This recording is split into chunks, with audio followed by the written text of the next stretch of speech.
Hallelujah hallelujah. आए हम खुदावंद के पाक कलाम की तरफ तवज्जो करते हैं। आमीन। और किताब मुकद्दस में से 2 जगह से हम हवाला जात तिलावत करेंगे। रोमियो के नाम पालूस रसूल का खत और उसका 4था बाब और उसकी पहली 4 आयात, और फिर उसके बाद है यकूब रसूल का खत और उसका 2 बाब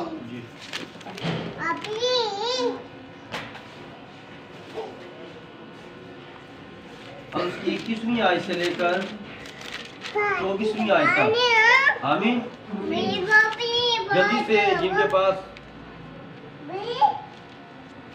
ये किताबें हैं वो जल्दी से निकाल लें। याकूब का खत, यकूब का खत, बाइबल आपकी। 2 बाब। Hallelujah hallelujah. कि जिसकी पास बाइबल है वो अपनी बाइबल साथ लाया करे। आमीन। खुदावंद आपके साथ है। आमीन। बड़ी आज दिन के सारी के साथ रोमियो के नाम पालूस रसूल का खत, उसका 4था बाब और उसकी पहली 4 आयात। बस हम क्या कहें कि हमारे जिस्मानी बाप इब्राहिम को क्या हासिल हुआ, क्योंकि अगर इब्राहिम अमाल से रास्तबाज ठहराया जाता तो उसको फक्र की जगह होती, लेकिन खुदा के नजदीक नहीं। किताब मुकद्दस क्या कहती है? ये कि इब्राहिम खुदा पर ईमान लाया और ये उसके लिए रास्तबाजी गिना गया। काम करने वाले की मजदूरी बख्शिश नहीं बल्कि हक समझी जाती है। मगर जो शख्स काम नहीं करता बल्कि बेदीन के रास्तबाज ठहराने वाले पर ईमान लाता है, उसका ईमान उसके लिए रास्तबाजी गिना जाता है। खुदा के जिंदा पाक कलाम का पढ़ा और सुना जाना हमारे लिए बारिश है। एक आयत ज्यादा पढ़ें। यकूब रसूल की तरफ से यकूब का खत, उसका 2 बाब और उसकी 21वीं आयत से लेकर 24वीं आयत तक। जब हमारे बाप इब्राहिम ने अपने बेटे इसहाक को कुर्बानगाह पर कुर्बान किया तो क्या वो अमाल से रास्तबाज ना ठहरा? बस तूने देख लिया कि ईमान ने उसके अमाल के साथ मिलकर असर किया और अमाल से ईमान कामिल हुआ। और ये नविश्ता पूरा हुआ कि इब्राहिम खुदा पर ईमान लाया और ये उसके लिए रास्तबाजी गिना गया और वो खुदा का दोस्त कहलाया। बस तुमने देख लिया कि इंसान सिर्फ ईमान ही से नहीं बल्कि अमाल से रास्तबाज ठहरता है। आमीन। खुदा के जिंदा पाक कलाम का पढ़ा और सुना जाना हम सबों के लिए बाइस से बरकत है। आमीन। सब तशरीफ रखें। हालेलुया। इस किताब मुकद्दस के लिए जो नबी ने अनवान तजवीज़ किया था मैं वही आपके सामने पेश करने लगा हूँ। अमाल ईमान का ज़हूर है। अमाल ईमान का ज़हूर है। ये आज का टॉपिक है, ये आज का हमारा मज़मून है। हालेलुया। और ये नबी का वक्त का पैगाम है जिसमें से मैं आपके लिए बरकत पेश कर रहा हूँ बड़ी आजिज़ी और इंकिसारी के साथ। अमाल ईमान का ज़हूर है, यानी कि जो हमारे काम है वो हमारे काम जाहिर करते हैं कि हम ईमानदार हैं। हम ईमानदार हैं तो हम खुदा के बेटे और बेटियां हैं। आमीन। हमारे काम जाहिर करते हैं। हमने कोई गले में सलीब नहीं लटकानी, हमने कोई हाथों में क्रॉस नहीं लटकाना कि हम इस तरह करें और बार बार लोगों के सामने हाथ उठाएं और एक अंगूठी पहने, अंगूठी के ऊपर यीशु लिखवाएं और अंगूठी के ऊपर क्रॉस बनवाएं और लोगों के आगे हाथ दिखाएं और दिखाएं कि मैं ईमानदार हूँ, मैं मसीही हूँ, मेरे पास मसीहों वाले सारी चीजें हैं, सारे निशान हैं। हालेलुया। इसलिए मेरे अजीजों, जब आप इस तरह करते हैं तो फिर अमाल जाहिर करते हैं। अमाल क्या है? काम है। आपके काम जाहिर करते हैं कि आप मसीह हैं। सबसे ज्यादा शुक्र इसका आना भी। हालेलुया। जब आप इस तरह करते हैं तो आपके काम जाहिर करते हैं। जो मसीह लोग हैं, जो मसीह बेटे बेटियां हैं, वो ना किसी को बताते नहीं है। जैसे आप जहां काम करते हैं, आपको बताने की जरूरत नहीं है मैं कौन हूं। ये पता कौन बताते हैं? जो तंजीमी चूजे होते हैं, जो तंजीमों में फंसे हुए लोग होते हैं, वो बताते हैं। पर्द करो। मैंने एक बहन से कहा, बहन खुदा का कलाम पढ़ती हैं? इतना ज्यादा नहीं, थोड़ा बहुत पढ़ लेती हूँ। अच्छा बहन माफ कीजिएगा, ये आपने बाल डाई किए हैं और बाल कटवाए हुए हैं। सॉरी, मैं कैथोलिक हूँ। What do you mean? अगर आप कैथोलिक हैं तो इसका मतलब है आपको मैं बालों से ना कहूँ। आप जो मर्जी करें, क्योंकि कैथोलिक मना नहीं करता, मेथोडिस्ट मना नहीं करते। बहन मुझे शर्म आ रही है आपको देखकर। आपको शर्म नहीं आ रही?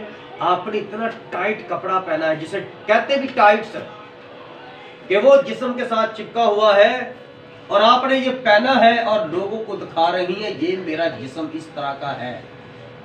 आप क्या कर रही हैं? नुमाइश कर रही हैं अपने जिस्म की, और आप शरीफ लोगों को बहका रही हैं। और कलाम फरमाता है, नबी कहता है, जब अदालत होगी तो वो लोग बरी होंगे और वो औरत पकड़ी जाएगी जिसने गंदा लिबास पहना और लोगों को अपने पीछे लगाया। ये क्या हो रहे हैं? ये काम, ये क्या है? वो काम करके बता रही है ना हम मसीह हैं या हम तंजीमी हैं। लेकिन जो खुदा का बंदा और बंदी है, वो किसी को नहीं बताता मैं मसीह हूं। वो काम से काम रखता है और सिर्फ काम करता है। उसका काम ही बताता है कि ये उस बंदे ने किए हैं और वो वाकई ही एक नंबर मसीह है। इसीलिए जो आज का टॉपिक है वो है अमाल ईमान का ज़ुहूर। ज़ुहूर का मतलब है जाहिर करने वाले। जो मसीह है उसके काम ही जाहिर करते हैं कि आप मसीह हैं, उसके ज्यादा मसा से भरे हुए हैं। हालेलुया।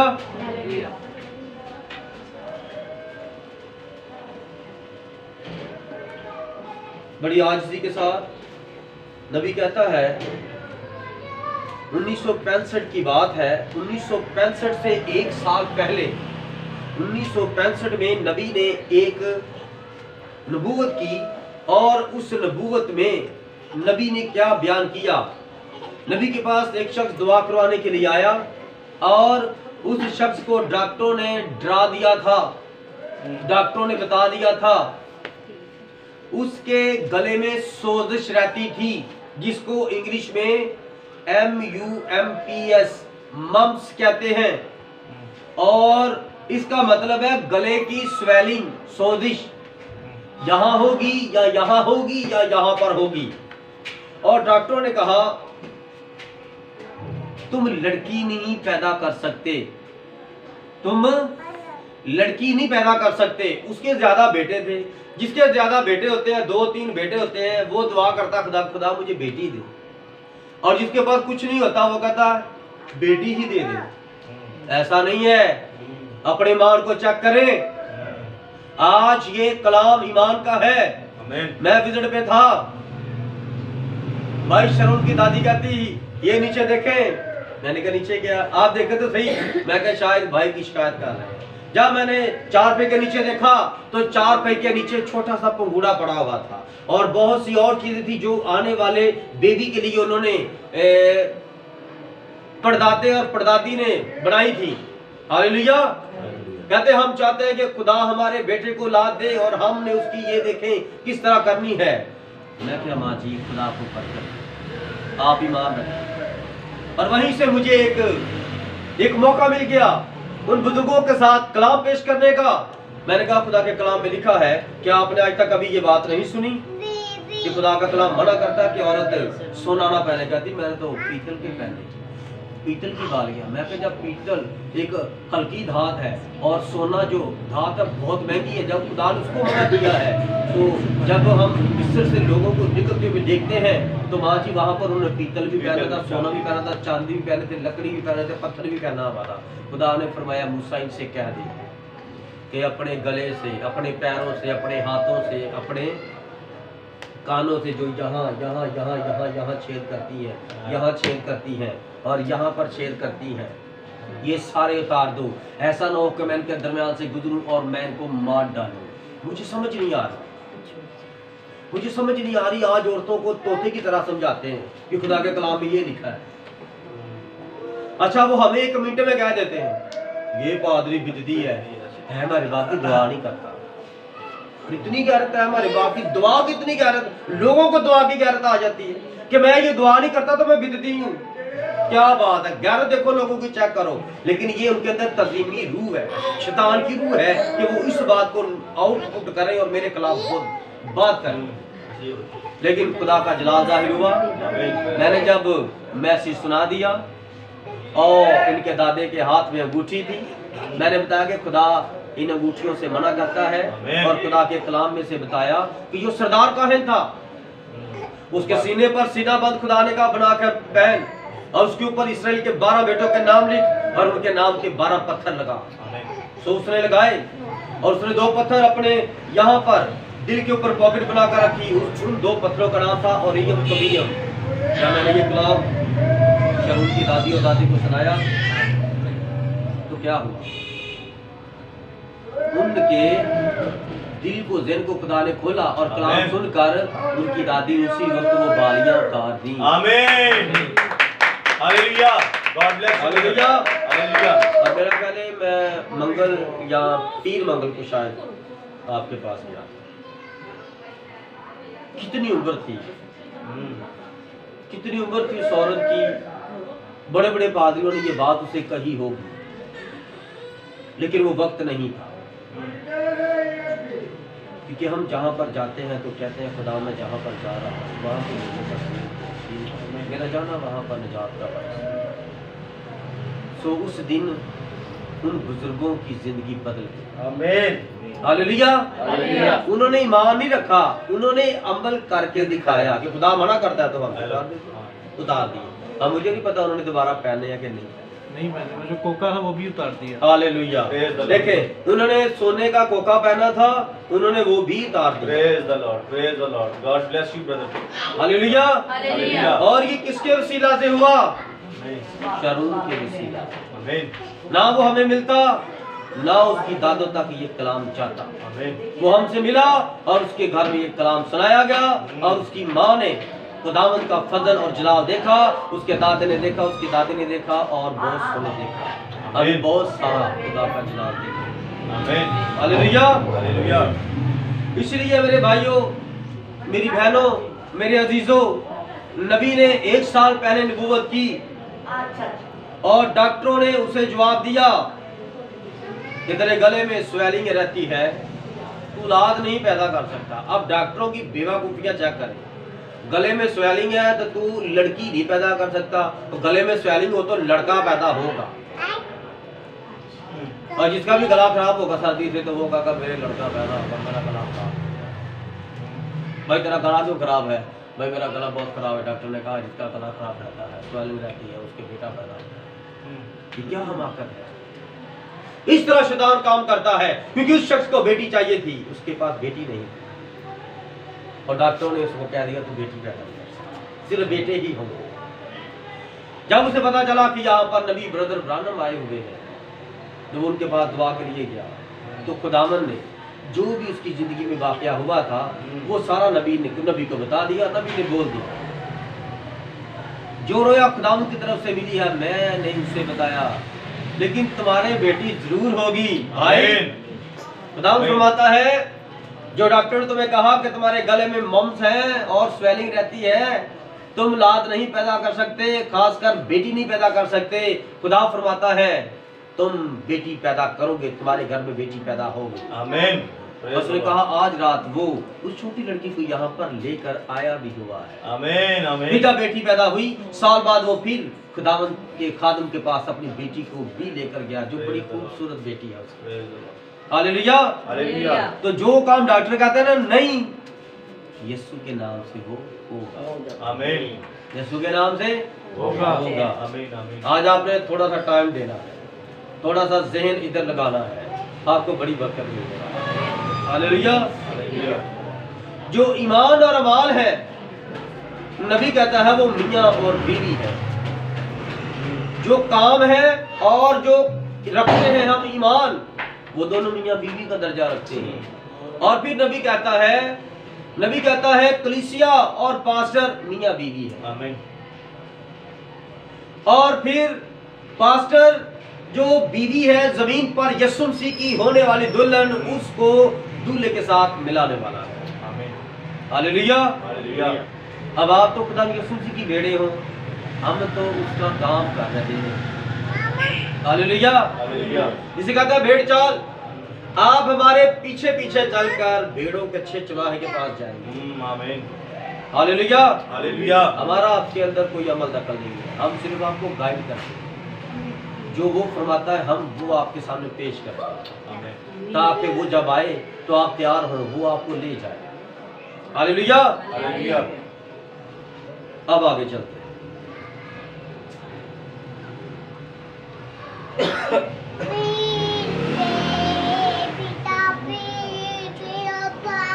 हालेलुया। नबी कहता है कि मैं अक्सर ख्वाब नहीं देखता था, वो खुली आंखों में धोया ही देखते। खुदा उनको खुली आंखों में सब कुछ दिखा देता था। वो मीटिंग में खड़े हैं और हजारों लोगों के बारे में नबी को खुली आंखों में खुदा दिखा रहा है। आमीन। तो नबी कहता है मैं अक्सर ख्वाब कम ही देखता था और मैं ज्यादा सोता भी नहीं था। और मैं भी आपको अपनी रूटीन बता दूं, मुझे खाना मिला और मुझे कहता भाई साहब उसी रात में 2 बजे उठ के दुआ कराया करो, फिर देखना। मैं कहा मैं तो सोता ही 3 बजे हूँ, 3:30 बजे मैं सोता हूँ, तो मैं 2:30 बजे कैसे उठूँगा? मेरी आम रूटीन ही ये। हालेलुया। मैं 3 बजे रात को 3:30 या 3:45 बजे तक मैं सोया। ये मैसेज मेरे हाथ में था और पढ़ते पढ़ते इधर ही सो।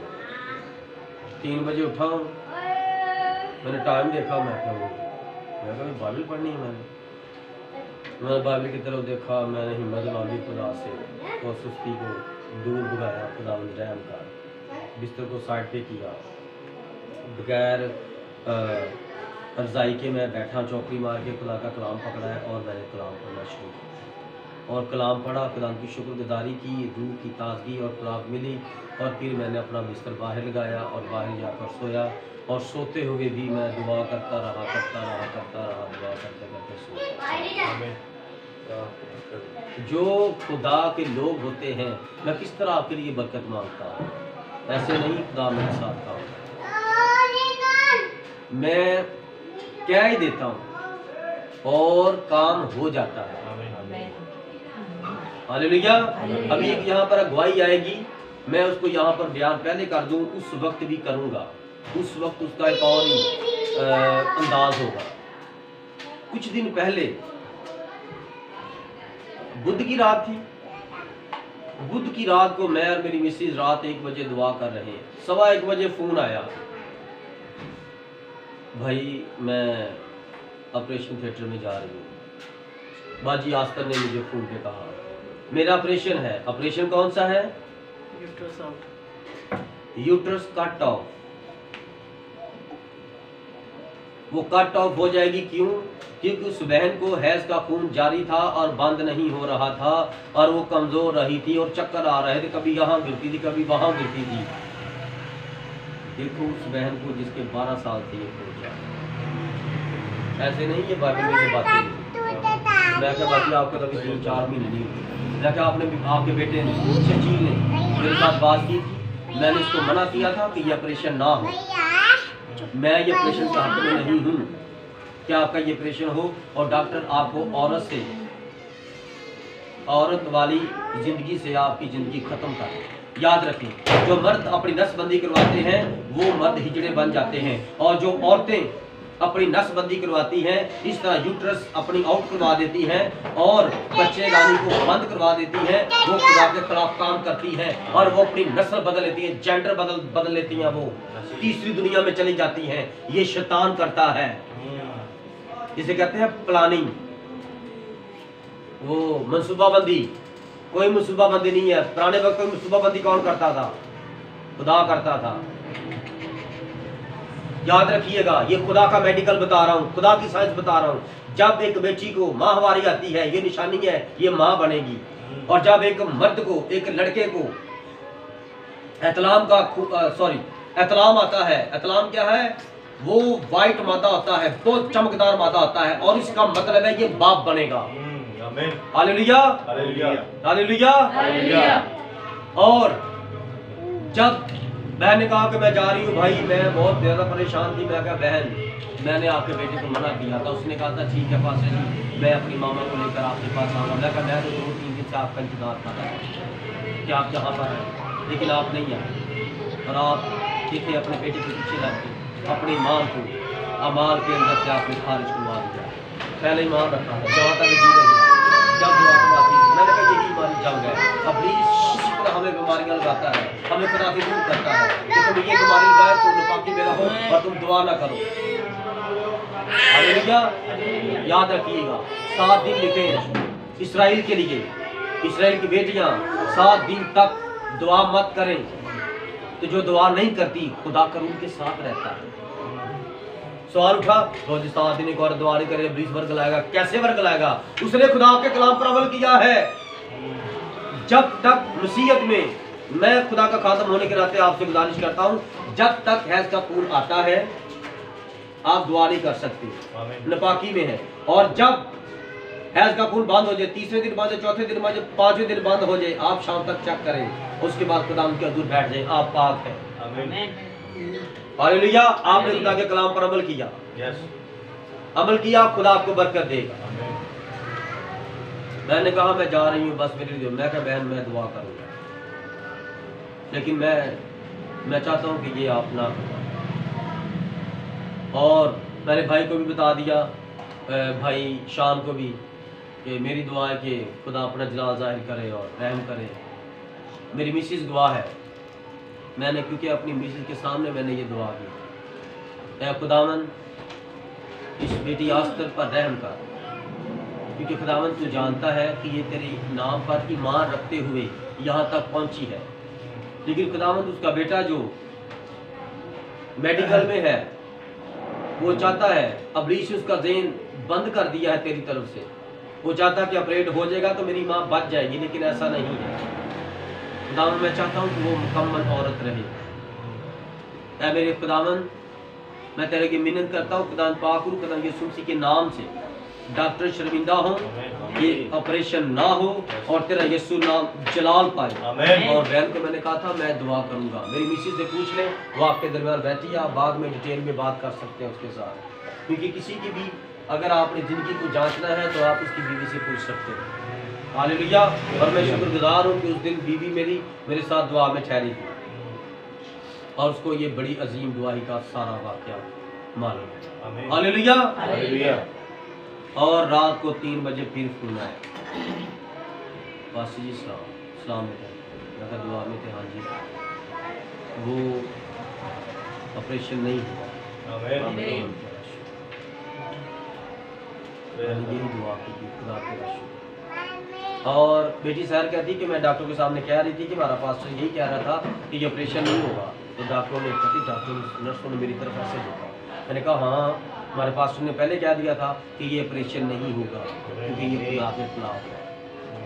Hallelujah, hallelujah. मैं दुनिया में अपने आप को सबसे अनमोल समझता हूँ। मैं जब कुछ भी नहीं था, उसने मुझे कुछ बना दिया, और उसने मुझे सब कुछ बना दिया। Hallelujah, hallelujah. मैं उसके नाम पर फख्र करता हूँ, यीशु नाम पर, कि उसने जो कुछ नबियों की जिंदगी में हो रहा था, मैं यही रो रो के मांगता था, उसने मेरी जिंदगी में ये मुमकिन कर दिया। मैं जब भी नबी को पढ़ता, मैंने दुआ की तो ऐसे खबर आई कि ऐसे हो गया। मैंने कहा खुदा तो मेरी जिंदगी में भी ऐसे, तूने इब्राहिम की जिंदगी में ऐसे किया, तूने मूसा की जिंदगी में ऐसे किया, तू मेरी जिंदगी में भी ऐसे कर, और मुझे इन जैसा बनने की करने की कुव्वत दे मसर। Hallelujah, hallelujah. इसलिए मेरे अजीजों, जब तक आप अमल नहीं करेंगे, करके नहीं दिखाएंगे, तब तक खुदा आपसे कुछ नहीं होगा। अभी उनकी एक फौतगी हो गई है, वो जैसे ही आएंगे तो ये गवाही फिर दोबारा से सबके सामने बयान होगी। आमीन। जब आप उन बहन, उस बेटी और बहन के वसीला से मिलेंगे। खुदा आपको बड़ी बरकत दे। आमीन। याद रखिएगा, प्रेज गॉड। ना कोई मर्द अपना ऑपरेशन करवाए, ना कोई औरत करवाए, क्योंकि इसका मतलब अगर कोई मर्द करवाता है तो वो भी अपना जेंडर चेंज करता है, अगर कोई औरत करती है तो वो भी अपनी नस्ल बदल लेती है। आप एक नस्ल मर्द में से दूसरों में आ जाते हैं, औरत भी इसी तरह आ जाती है। माफ़ी चाहता हूँ आप सबसे, मैं ज़रा खुल के आपको इसलिए बता रहा हूँ कि साफ साफ बताऊँगा ना तो आपको साफ साफ समझ आएगी। इस तरह मैं जलेबी की तरह आपको बताऊँगा ना तो वो फिर बड़े मुश्किल में आप पड़ जाओगे। मैं आपको साफ साफ बताऊँगा, आप भी आगे साफ साफ बताओगे। आमीन आमीन आमीन आमीन। हालेलुया। प्रेज। हम आगे चल।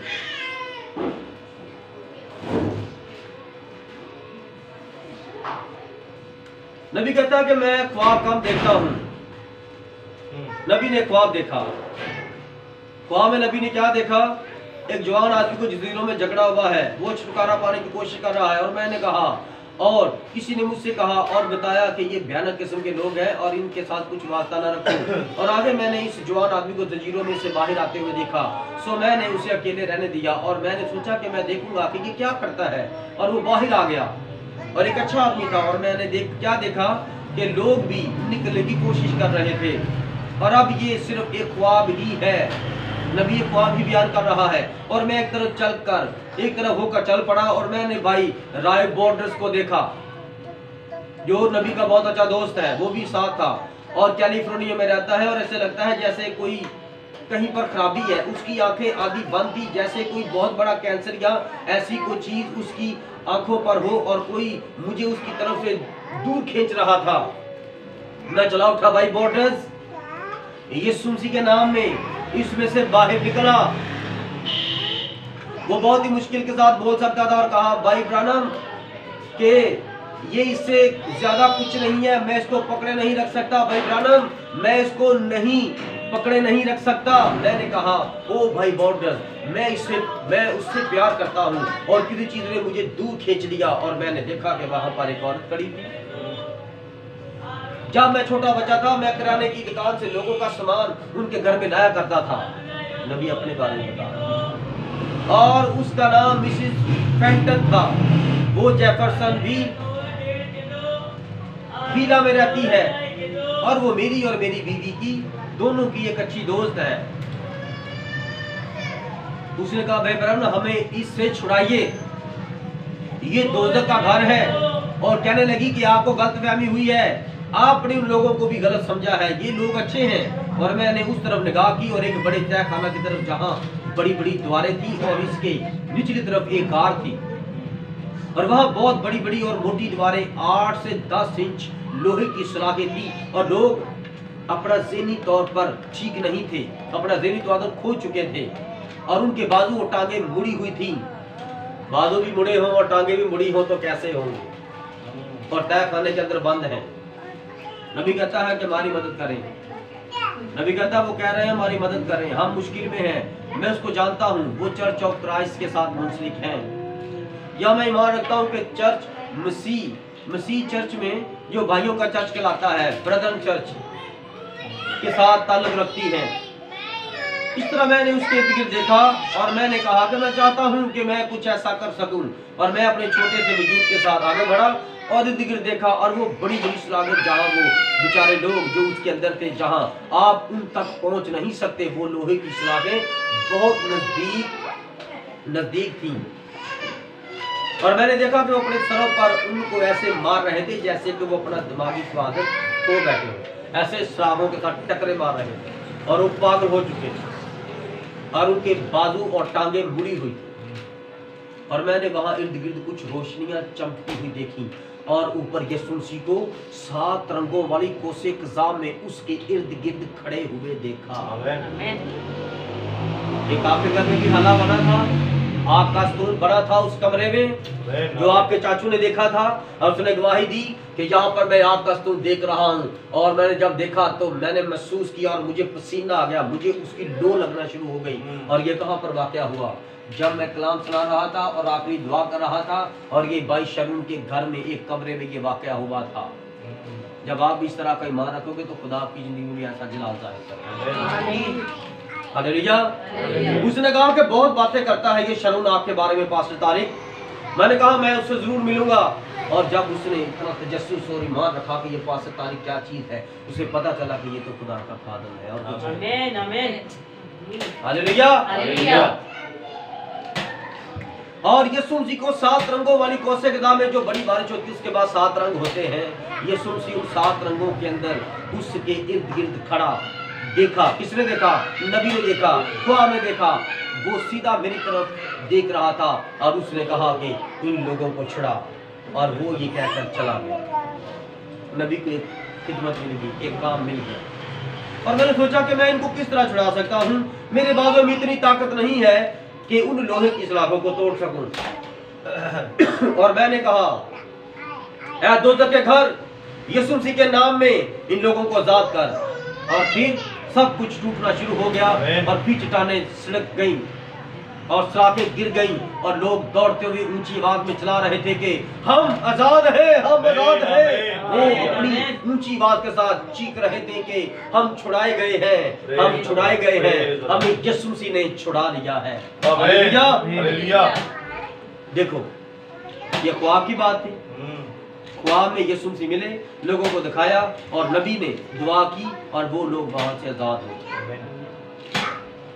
आप जानते हैं कि भाई बॉर्डर्स घबराए हुए थे। आप इस सबूत को जानते हैं जो कि मकनी पट्टी के मतलब बयान की गई। आप में से बहुत लोग जानते हैं जो मेरे टेप्स लेते हैं। आज यहाँ वो आदमी बैठे हुए हैं जो उस वक्त वहाँ थे जब ये वकूअ में आया, जब हम शिकार के लिए वहाँ खड़े थे। Hallelujah, hallelujah. एक आदम पिछली रात सुन रहा था जो कि एक आंख से नबीना था और वो ठीक उधर ऊपर आया और उसने अपना तारक करवाया और वो उस पहाड़ के ऊपर रंगदार ऐनक लगाए हुए वहां खड़ा था। उसने कहा भाई ब्रैनम और कहा कि मैं हयूस हूँ और कहा कि मैंने कैलिफोर्निया में एक मर्तबा आपकी बात में माली मदद की थी। मेरी बात की समझ आ रही है? यस यस आमीन। मैं आपको ये हकीकतें पढ़ के सुना रहा हूँ इसलिए ताकि मैं कोई गलती ना करूँ, क्योंकि ये सारी दुनिया में ये मैसेज जाना है। आमीन। हालेलुया। हालेलुया। नबी शिकार करने के लिए गए थे, वहां पर एक बंदा आया, उसको पता चला कि ये वही खादम है जिससे मैंने दुआ करवाई थी। और वो नबी के पास, उसने कहा मेरी आंख में परेशानी है, मेरी आंख खराब है और आपने जब वहां पर मीटिंग की थी वहां पर मैंने बहुत ज्यादा चंदा दिया था उस इबादत में कि ये इबादत हो और मैं इसमें डोनेशन करूँ। हालेलुया। नबी ने कहा, मैं ये सुनकर बहुत खुश हुआ कि भाई आपने खुदा के उस काम में हिस्सा डाला, खुदा आपको बरकत दे। और अब वहाँ लगभग तकरीबन 20 आदमी खड़े थे। अब वहाँ जोलीना में सूरों का शिकार करने गए थे और मैंने पहाड़ के ऊपर जाने से एक दिन पहले ही कहा था कि मैंने भाई हिगन वुड को कहा था, आप साहब उनको जानते हैं, वो मेरा नज़दीकी दोस्त है। और मैंने कहा वुड, और मैंने एक पत्थर उठाया और उसको ऊपर हवा में फेंका और वो फिर नीचे आ गिरा। और मैंने कहा खुदावंद यूं फरमाता है कि कुछ होने वाला है। नबी ने क्या किया, 20 लोग थे पहाड़ पर और कुछ इनके और लोग थे, उनके सामने एक पत्थर लिया और पत्थर को हवा में फेंका और वो एकदम से उनके सामने नीचे बड़ी जोर से आके लगा। और नबी ने नबूवत की कि यहाँ पर कुछ होने वाला है। अब देखें कितना गुस्से से नबी इस बात को बयान करते हैं। मैंने कहा मुझे नहीं पता, लेकिन तब भाई गुड ने कहा ये क्या है भाई ब्रैनम? मैंने कहा मुझे नहीं पता, लेकिन आप 24 घंटे में देखेंगे कि कुछ होने वाला है। ये एक अजीम निशान था। और अगले दिन 12 दोपहर का वक्त था। फिर उसने अगले दिन हम तकरीबन 10 बजे बाहर जाने की तैयारी कर रहे थे और उसे जंगली सूर थे और हम वहाँ खड़े थे। और भाई मैक एनले और भाई रॉय रॉबिन्सन जो कि एक अपाहिज बुजुर्ग थे, वो मेरे बहुत प्यारे और मौज दोस्त हैं, जो उधर खड़े थे। और मैंने ऊपर देखा और भाई मैक हयूस ने कहा भाई ब्रैनम, क्या आप जब इन शिकारी दोनों पर आते हैं तो क्या आपको कभी खुदा का फरिश्ता दिखाई दिया? नबी ने कहा हाँ, लेकिन ये मैं आराम करने के लिए आता हूँ। खिदमत से आराम करने के लिए जंगलों में जाते थे और शिकार का बहाना होता था और वहाँ पर खुदा को नए नए मुकाशवे देते थे। वो जब वापस आते थे तो वो तब जाके वो सारे मुकाशवे जगह जगह खुदा के कहने पर बयान करते। हालेलुया। उन्होंने कहा ठीक है भाई ब्रैनम, मेरा ये मतलब नहीं था कि मैं आपको बेआराम करूं। हालेलुया। नबी कहता कि एरिज़ोना में शदीद गर्मी होती है। मैंने उसकी तरफ देखा और क्या देखता हूँ कि डॉक्टर ने उससे कहा जनाब मैं इसकी आंख का इलाज तकरीबन 2 साल से कर रहा हूँ। जिसने रंग भर की ऐनक लगाई थी उसकी बात हो रही है, याद है? हाँ जी। अब वो बंदा खुदा के खादम के पास आया, खुदा के खादम उस पर ना रूहानी तौर पर गौर फोस किया और बताया है, अच्छा डॉक्टर ने आपको बताया था कि आप 2 साल से आपका इलाज कर रहा है। उसने कहा कि आपकी आँख में जो एलर्जी है उसकी वजह से आपकी बिनाई महरूम हो जाएगी, आपको नजर आना बंद हो जाएगा। ये पिछली तरफ से आपकी रोशनी को खा रही है और कोई भी ऐसा तरीका नहीं जिसकी वजह से मैं इसको रोक सकूं, क्योंकि आपके सामने नहीं बल्कि आपकी पिछली तरफ से ये वार कर रहा है शैतान। और मैंने कहा आपने मुझसे अपनी बनाई के मतलब क्या पूछा है? ये धूप की ऐनक आपने इसलिए लगाई हुई है कि आपकी आँख खराब हो चुकी है? उसने कहा ये दुरुस्त है। मैंने कहा आपके डॉक्टर ने इसके मतलब आपको सब कुछ बता दिया है? उसने आपको चंद दिन पहले ही बताया था कि आप अपनी बढ़ाई को इस एलर्जी की वजह से खो बैठेंगे। नबूवत की नबी ने, आपके डॉक्टर ने आपको चंद दिन पहले ही बताया है कि आपकी आँख की एलर्जी की वजह से खत्म हो जाएगी, आप अंधे हो जाएंगे। और आप तकरीबन 2 साल से इसका इलाज करवा रहे हैं और वो इसको न रोक ना पाया। और उसने कहा भाई इमरान ये सच है। और मैंने पीछे मुड़कर एक और तस्वीर देखा जो उस आदमी से काफ़ी ज़्यादा बुजुर्ग थी और वो पूछी अपने रंग की थी, वो यहाँ ऊपर आत्मसास के रहने वाली है। और इस औरत ने अपनी स्कर्ट ऊपर की और अपनी टांग अपने बेटे को दिखाई जहाँ उसके पाँव की उंगलियों पर लंबे ट्यूमर्स लटक रहे थे। मेरी बात की समझ आ रही है?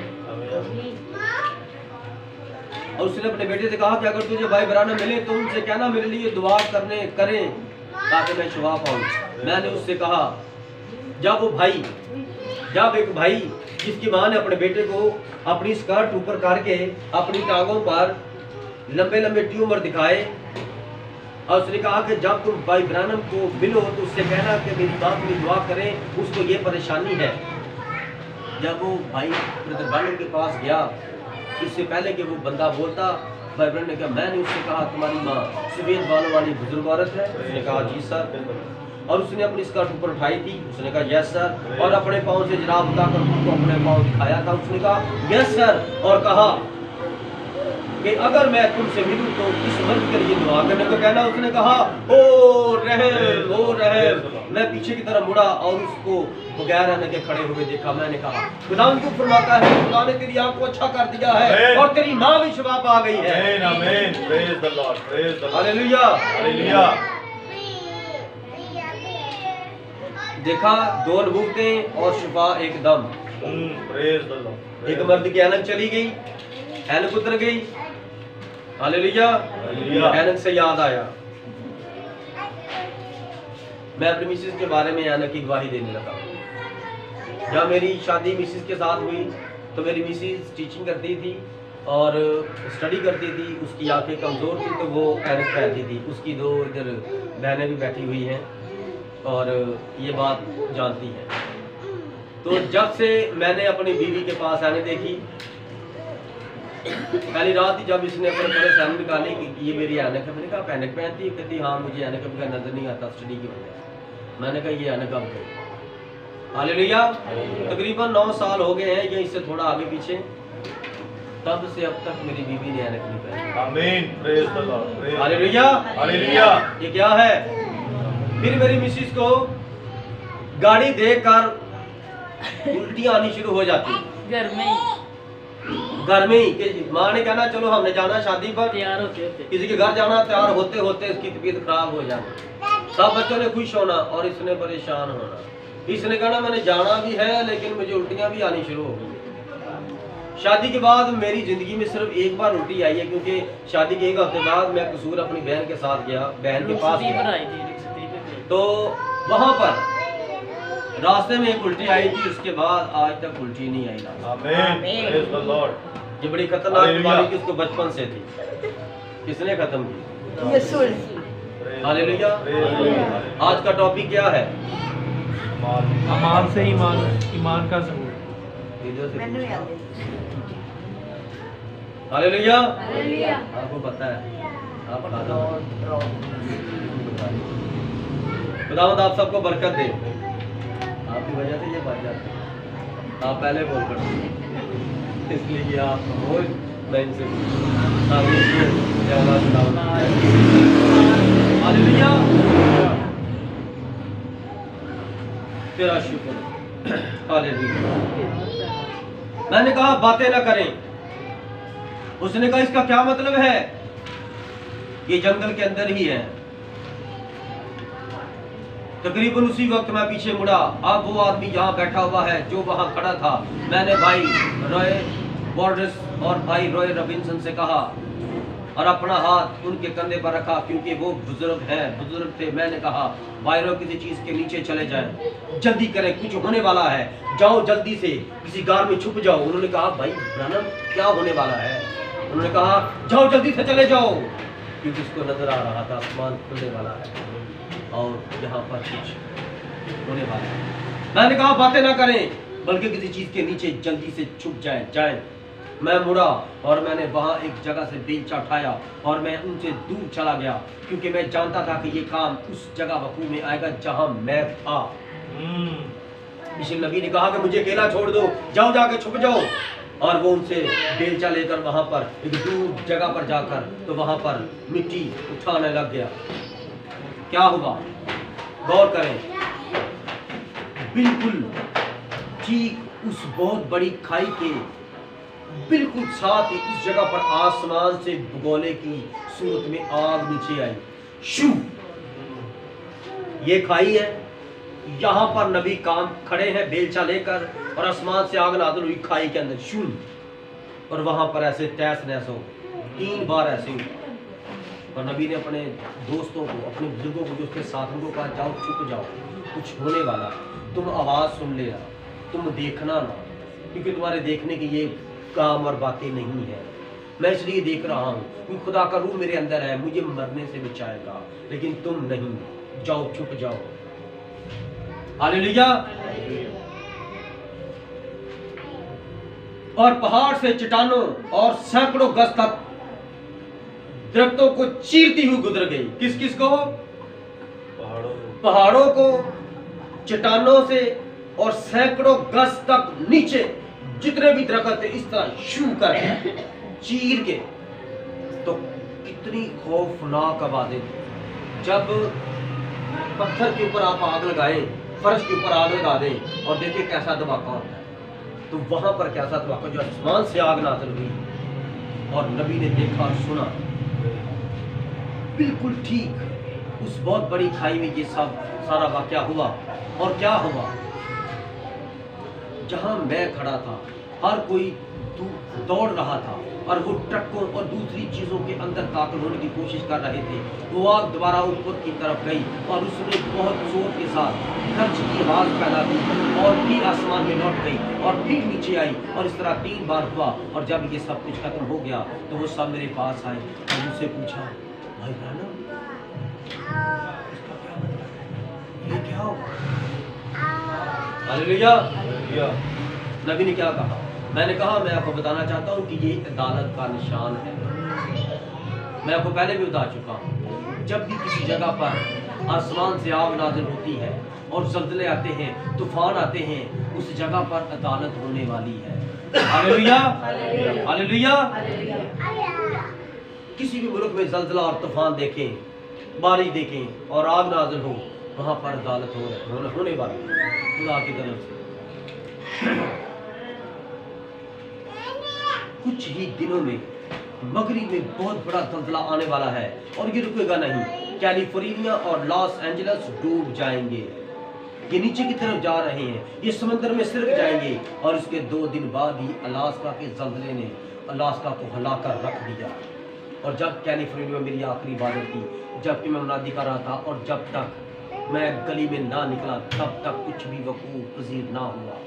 मैंने कहा कैलिफोर्निया, कहा कुफ्रेनहुम शहर जो कि फरिश्तों का शहर कहलाता है, ये लॉस एंजल्स है, क्या तू आसमान तक बुलंद किया जाएगा? तू तो आलमे अरवा में उतरेगा, क्योंकि ये मौजूदे जो तुझ में जाहिर हुए अगर सदूम और अमूरा में होते तो आज तक कायम रहते। अब पिछले दिनों में बहुत बड़ी गर्जें और आवाजें पैदा हुई हैं और इसके बारे में एक साइंसी अखबार में ये कहा गया है कि ये शहर की मक्खियों का छत्ता है, ये उनकी आवाजें थी। साइंस, और ये नीचे जाने वाला है और इतना ही जानते हैं कि ये मक्खियों की बिन बनाहट है, लेकिन ये खुदा के गर्जने की आवाज है। खुदा अपने बंदे को बता रहा है आप गौर करें कि साल्टन समंदर में से पानी यकदम ऊपर आ गया। मैंने आपको इसके वकूअ में आने से पहले बता दिया था कि लॉस एंजल्स में अदालत होने वाली है। Praise the Lord, hallelujah. Alaska का साल्टन समंदर है और उसका पानी आपको पता बराबर ही होता है। एकदम से पानी ऊपर आ गया, और जब पानी ऊपर आ गया तो वो पानी जब ऊपर आया तो वो पानी साथ वाले मुल्क को लेकर डूब गया।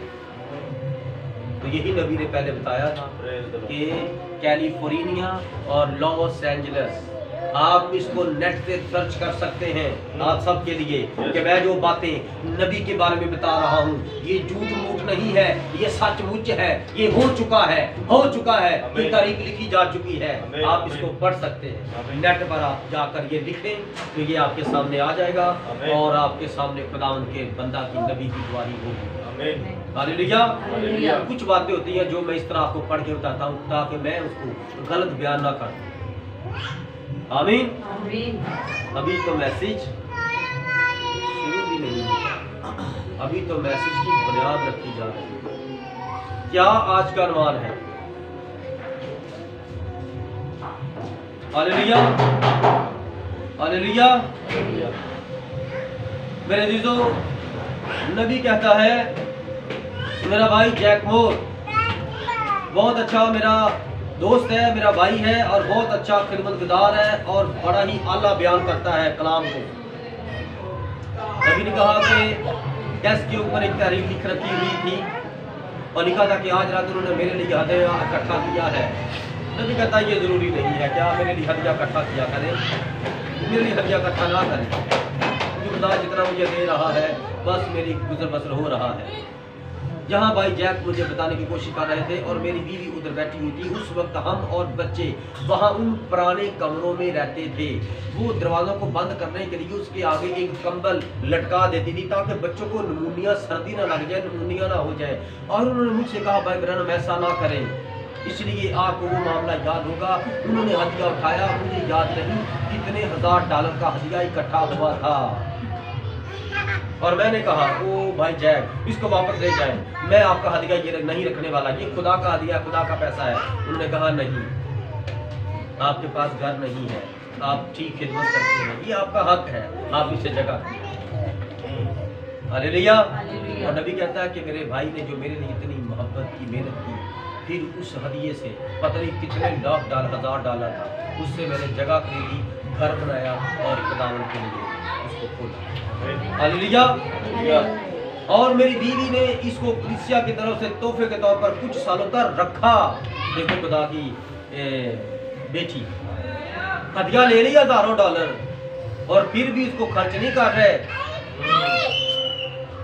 मियाँ बीवी कह रहा है ठीक है ये मेरा नहीं दिल कर रहा, वो भी कह रही हाँ मेरा भी दिल नहीं कर रहा, हम जहाँ पर रह रहे हैं ना हम ऐसे ठीक है, आगे हमारे सर्दियों में ये कपड़ा लगा देते हैं कंबल और ठीक है हमारा खुदा हमें बचा रहा, कोई मसला नहीं, हमें करना भी बना के दो, ऐसे हम खिदमत करें। बड़े साल तक 1, 2, 3 साल तक उन्होंने ना पैसा छुपाई रखा, खिदमत करते रहे, लेकिन फिर खुदा के फजल से उनको घर बनाना पड़ा और आज बहुत अच्छा नबी का उस दौर का घर बना हुआ है। उसके बाद नबी के बेटों ने वॉइस ऑफ गॉड रिकॉर्डिंग बहुत बड़ा अदारा बनाया है, उसकी तस्वीर मेरे पास है तो वो भी मैं आपको दिखा दूँगा। हालेलुया। अब हम चलते हैं कलाम मुकद्दस की तरफ। इन गवाहियों से आपके अंदर ईमान पैदा हो और ऐसा ईमान पैदा हो कि आप किसी को मत बताएं मैं मसीह हूँ, बल्कि आप करके दिखाएं, लोग आपको देखते रहे गुड गॉड ब्लेस यू, आप खुदा की बेटी हो, आप खुदा के बेटे हो, बाकी आप सही कहते हैं, मैं ठीक नहीं हूँ, बाकी मुझे ऐसा करना चाहिए। यही हम कलाम में से आज सीखें। याकूब अपने खत में 2 बाब पर उसकी 21वीं आयत से 24वीं आयत में क्या लिखता है? वो इब्राहिम के बेटे इसहाक की कुर्बानी को कुर्बानगाह पर बयान करने की कोशिश करता है और उस कोशिश में वो ये बयान करना चाहता है और हमें दिखाना चाहता है कि हमारे बाप इब्राहिम ने अपने बेटे इसहाक को कुर्बानगाह का कुर्बान किया। क्या वो अमाल से रास्तबाज न ठहरा? उसने करके दिखाया। नबी कहता है कि यकूब इस बात को बयान कर रहा है कि अमाल यानी कि काम, आपके काम जाहिर करते हैं कि आप कुछ हो। जब तक आप करके नहीं दिखाते आप कुछ भी नहीं बन सकते। कुर्बान गाह पर अपने बेटे को कुर्बान किया और जब तक उसने छुरी इस तरह चला ना दी तो यहाँ उसका ये गला है, ये छुरी है, यहाँ तक आसमान से आवाज आई, ए इब्राहिम, ए इब्राहिम, ए इब्राहिम। उसने कहा, ए खुदावंद मैं हाजिर हूँ। आवाज आई, इब्राहिम जो कुछ मैंने तुझे करने को कहा तूने वो करने से देख ना किया, अब मैं मान गया हूँ। उन सब चीजों से ज्यादा, अपनी बीवी से ज्यादा, अपने बेटे से भी ज्यादा मुझसे प्यार करता है और मैं भी अपनी जात की कसम खाता हूँ, मैंने भी तुझे बहुत दौलत दी, बहुत शोहरत दी, बहुत इज्जत दी। जमीन पर तेरी नस्ल आसमान के सितारों की मालिक और जमीन पर तेरी नस्ल समंदर के रेत के जर्रों की मालिक हो। हालेलुया। हालेलुया। जो समंदर के किनारे पर रेत होती है उसको तो गिन नहीं सकता। और नबी ने कहा इसी तरह तेरी नस्ल होगी जमीन की रेत, समंदर के किनारे की रेत और आसमान के सितारों की मालिक। और ये उसकी दो नस्लें हैं। जो आसमान के सितारे हैं वो कौन है? आसमान के सितारे कौन है? बनी इस्राइल कौम और समंदर के रेत के समंदर के किनारे की रेत। तमाम अहमदी, तमाम मुसलमान। Hallelujah, hallelujah. रेगिस्तान में रेत होती है, हालेलुया। वहीं से रेत के जर्रे इब्राहिम की नस्ल वहीं से शुरू हुई। खुदा मुबारक हो जिसने अपने कलाम से नबी की सुन्नत से बरकत दी। हालेलुया।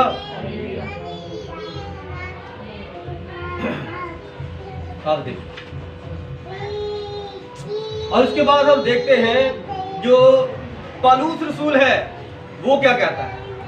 पालूस रसूल फरमाते हैं,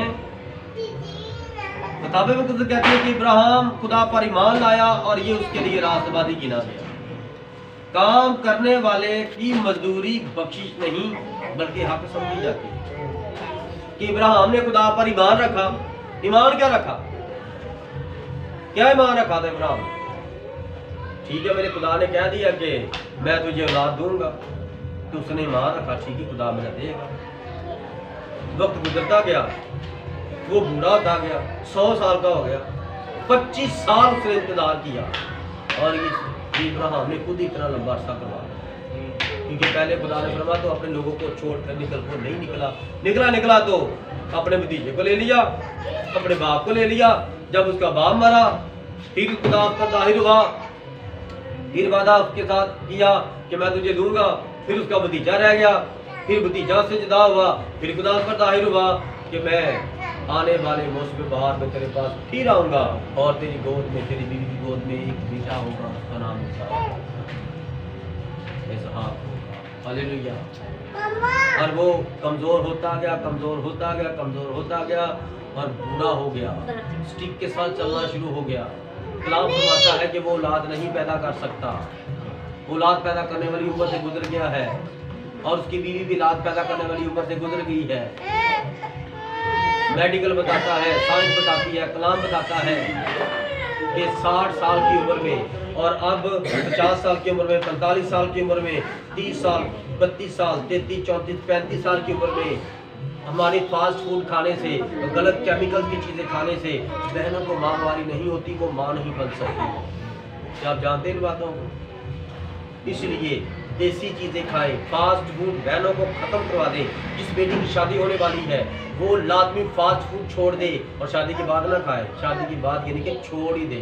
जो बेटियां ये खाती हैं वो औलाद नहीं पैदा कर सकती क्योंकि उनके अंदर में ताकत और कुव्वत नहीं है, वो बोझ नहीं अपने मियाँ का उठा सकती। ये फास्ट फूड जो खाती हैं, मुर्गी खाती हैं, मुर्गी नहीं मैं से मुर्दी कहूँगा, मुर्दी खाती हैं। और आप मुर्दा चीज़ खाएंगी तो आप मुर्दा ही बन जाएंगी और आप ताकतवर चीज़ खाएंगी तो ताकतवर बन जाएंगी। आप पाए खाएं, आलू खाएं, लोबिया खाएं, दालें खाएं, जड़ी बूटियाँ खाएं, भांडे बनाकर खाएं, ताकत कुव्वत पाएं। हम जमीन से निकले, ये सब कुछ जमीन से है और आप सबको इतनी ताकत कुव्वत मिलेगी, आप दूसरों को बताएंगे खुदा ने मुझे ब्लेस किया है, ये खुदा ने सब कुछ हमारे लिए रखा है। हालेलुया। और ये कलाम की बातें आप अपने अंदर ना छुपाकर मर जाए। आप ये पूरा हफ्ता, पूरी जिंदगी सब बहनों को बताएं, जो भी आपके सामने इस तरह की आती है। कोई ट्रू नहीं होता। कहते हैं ये ठा है, इसको मेरी बेटी के पास ना बैठे। मेरी बेटी को कहते हैं नहीं, उसके पास नहीं जाना। क्यों? उसको ठा, उसके बच्चे ज़ाया हो जाते हैं। ये क्या बेवकूफ़ी है, ये शैतान है। वो सिर्फ कमज़ोर है बस, और कुछ नहीं। ना अपनी बेटियों को फजूल ज़्यादा चाय पीने दें। पति बेटियों को खा जाती है, बेटों को खा जाती है, आप डेड हो जाते हैं। इसलिए औलाद आपकी वजह से लेट होती है। खुदा ने लेट नहीं किया। खुदा अपने खाने पीने पे गौर करो, क्या खाते हो, क्या पीते हो, कैसे रहते हो, कैसे करते हो। खुदा के वादे कायम है। इब्राहिम 25 साल अपनी वजह से लेट हुआ। खुदा ने कहा था उनको छोड़ दे। जब सबको छोड़ दिया, अकेला हुआ, खुदा ने उसको 2 से उसको 3 कर दिया। आप भी जब 2 हो, खुदा 3, 4, 5 कर देगा। लेकिन अलहदा हो जाओ। अलहदा से मतलब माँ बाप को छोड़ नहीं देना। अलहदा का मतलब है कि पल पल दुआ करो, हर वक्त दुआ करो, खुदा का कलाम पढ़ो, खुदा पर ईमान रखो और ईमान से चीज़ों को देखना शुरू कर दो। आप मांगो खुदा से, बेटा दे, बेटी दे, जो भी दे, तेरी मर्जी, जो भी दे। बेटा होगा तो पहला बेटा, पहली नस्ल, पहला हदिया तेरा, खुदावन तेरा खादम होगा। मैं पिछली हफ्ते भी बता चुका था कि मैं अपने बेटे को देखता हूँ, मेरी बीवी देखती है। वो इस तरह मेरी बिजली की किताब है और उसको मोटरसाइकिल के ऊपर रखकर तो कलाम सुना रहा है। कलाम बनाकर लोगों के साथ बातें कर रहा है। इस तरह की बातें करता है। और मैंने वो क्लिप बना लिया। मैंने किसी से कहा कि क्लिप बनाओ। खुदावन ने सुबह सुबह अपना जलाल जाहिर किया है कि मैंने खुदा से मांगा था, खुदा जिस तरह मैंने अमाल की किताब में पढ़ा है, तेरे सूरमे को, स्टीफन को, खुदावन तो मुझे भी एक बेटा दे। और अभी तक उसका कोई नामो निशान नहीं हमारी जिंदगी में, लेकिन तू मुझे बेटा दे। मैं उसका नाम ये रखूंगा और तू उसको दुनिया में आने से पहले, पेट में आने से पहले ही चुन ले। मैं तेरे को मिन्नत करता हूँ, तू मेरे बेटे को अपने खादम बना। मेरा बेटा इस दुनिया में आए तो तेरा खादम हो, तेरा जलाल जाहिर करे, और अगर तेरे आने में देर हो तो तेरा अजीम खादम बने। खुदा के साथ वादा कर, खुदा तू देगा तो वो तेरा, मेरा नहीं तेरा। मैं इस राज पर खड़ा हूँ। मेरा बेटा जवान हो, इसकी शादी भी ना हो, खिदमत करे, खिदमत में कत्ल हो जाए, खिदमत में मर जाए। मैंने इसीलिए मांगा था क्योंकि स्टीफन कत्ल हुआ था। मैं ये भी चाहता हूँ खुदा से कि खुदा अपना जलाल जाहिर करे। शायद मेरी आंखें ये देखे या ना देखे, लेकिन जो भी देखे, मेरी आवाज़ इस मैसेज की वजह से जिंदा रहेगी। ये खुदावन की गवाही है कि खुदा जब देता है तो अपने जलाल को जाहिर करता है।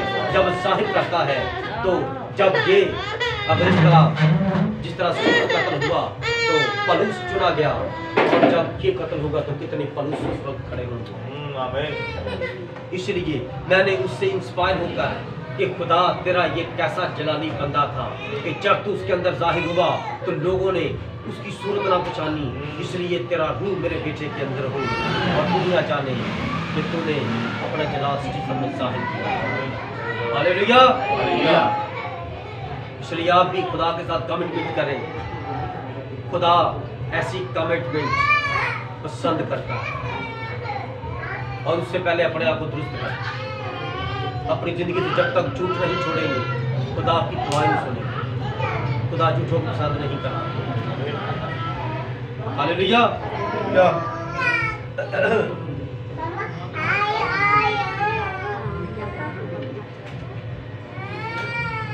और जब आप मुनादी करना शुरू करते हैं, जब तक आप ठीक नहीं होते, अपने गुनाहों का इकरार नहीं करते, तब तक मेरे अज़ीज़ों आप किसी के लिए दुआ नहीं कर सकते।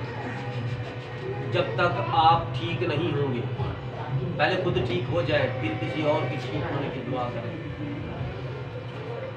क्योंकि आप कहते तो हो, लेकिन आपके अंदर ईमान है नहीं। जब तक आप अमल नहीं करेंगे, तब तक आप कुछ भी नहीं कर सकते।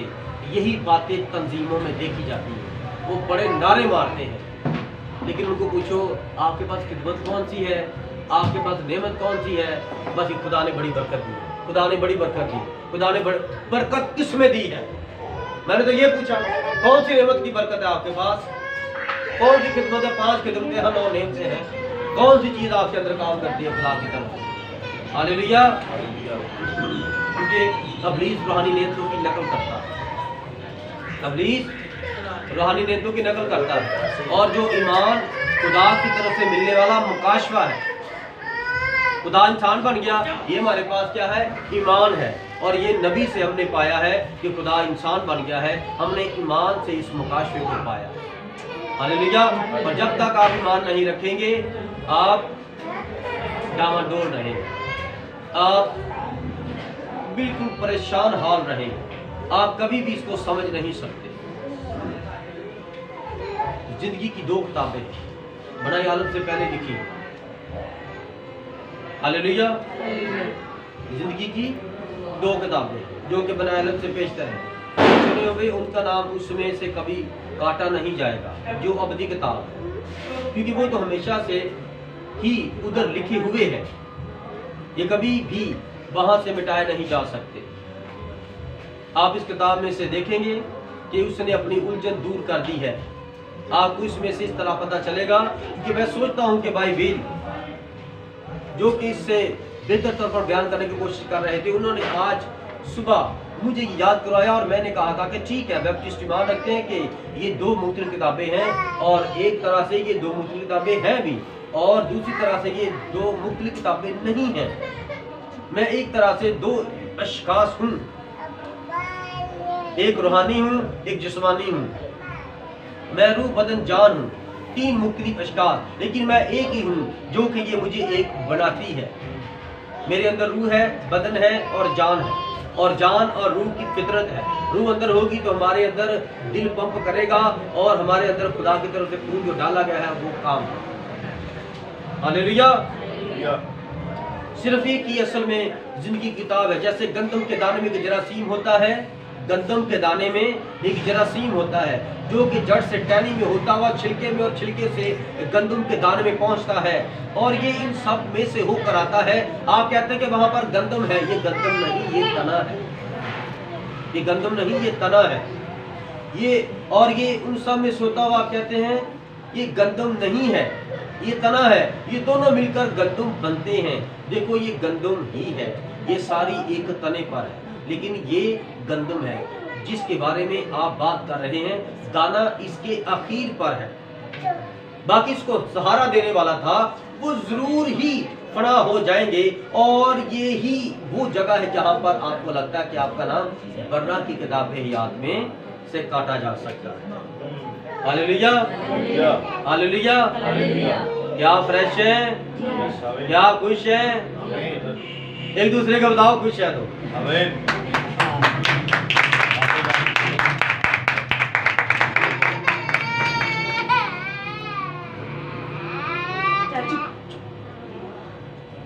हालेलुया। ओए आगे होके बैठ, शाबाश। इधर आ बेबी, इधर हो, शाबाश। तू इधर हो, शाबाश। उसको तंग कर रहा है। Hello, God bless you. Hallelujah.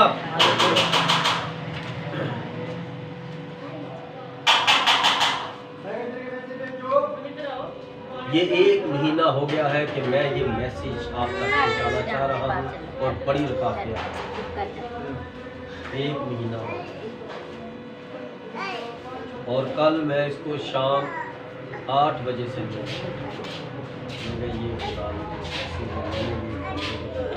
पूरा दे दो, पूरा हालेलुया।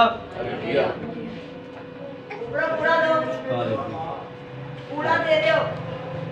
दाने में आ रही है तो बड़ी आजिज़ी और इनके सारी के साथ हम आगे जाएंगे। आपके काम आपकी गवाही देते हैं, आप खुद अपनी गवाही ना दें। आपने देखा मैं कभी गवाही देता हूँ? मैं सिर्फ काम कर रहा हूँ, और आप मेरी गवाही दे रहे हैं, मेरे कामों की गवाही दे रहे हैं। और मैंने जो अपनी गवाहियाँ दी अभी, वो खुदावंद के जलाल के नाम की हैं कि उसने इस तरह मेरी जिंदगी में काम किया। आप काम करें, वो काम आपकी गवाही देंगे।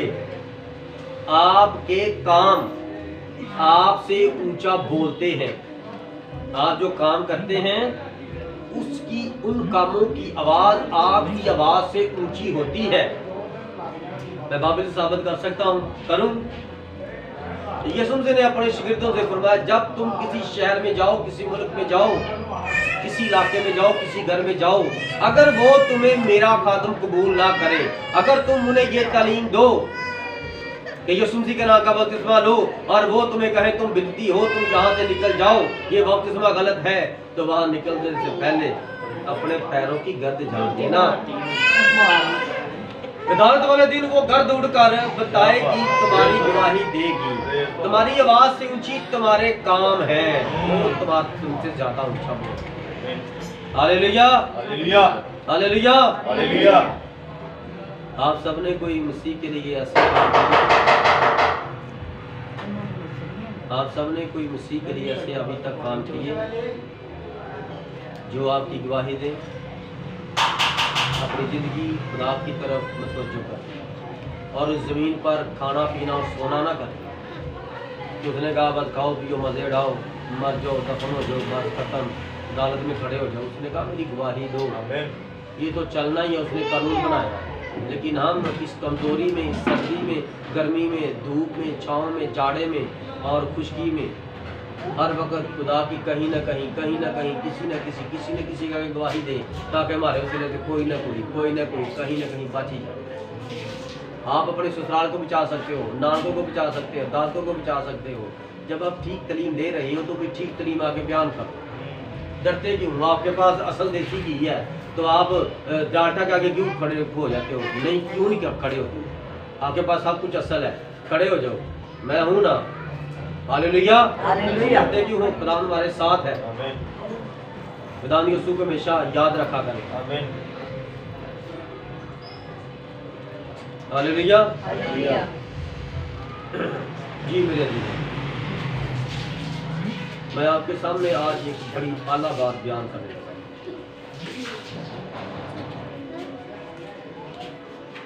बाइबल मुकद्दस में मरियम को बताएगा तेरे यहाँ बेटा पैदा होगा तो उसका नाम यीशु रखना। बाइबल में हाजरा को बताएगा तेरा बेटा पैदा होगा तो उसका नाम इस्माइल रखना। बाइबल में बताया गया रिबका को तेरे 2 बेटे पैदा होंगे, बड़ा छोटे की खिदमत करेगा और तू इस तरह बड़े की बरकत लेकर अपने छोटे बेटे को देना। तो उसने वैसे किया। उस माँ को पहले बता दिया कि उसका नाम यकूब होगा और फिर वो इसराइल होगा, उसका नाम इसराइल होगा। बाइबल में यूहन्ना बपतिस्मा देने वाले की पैदाइश से पहले उसके बाप को गुंगा कर दिया गया क्योंकि वो ईमान रखता था, अमल नहीं करता था। सारी जिंदगी उसने खुदा से, खुदा मैं बूढ़ा हो रहा हूँ, खुदा मुझे बेटा दे, वो मेरे बाद तेरा काहिल हो, खुदा मुझे बेटा दे, मैं चाहता हूँ कि वो इस ज़मीन पर तेरा जलाल जाहिर करे, खुदावन मुझे मेरे कबीले में शर्मिंदगी से बचा। मैं और मेरी बीवी रिश्मा बाँच है, दुनिया कहती है हम औलाद नहीं पैदा कर सकते, इब्राहिम इसहाक यकूब के खुदा हमें औलाद दे। खुदा ने आसमान से जिब्राइल फरिश्ता उसी बंदे के पास भेज दिया और जब उस पादरी के पास, उस सरदार काहिन के पास हैकल में वो बकूर जलाने लगा था, बकूर जला का भी फारग हुआ, जलाने लगा तो फरिश्ता सामने आ गया। जब फरिश्ता सामने आ गया तो डर गया। उसने कहा ए ज़िक्रिया और तेरी दुआ सुन ली गई है, तेरी दुआ सुन ली गई है।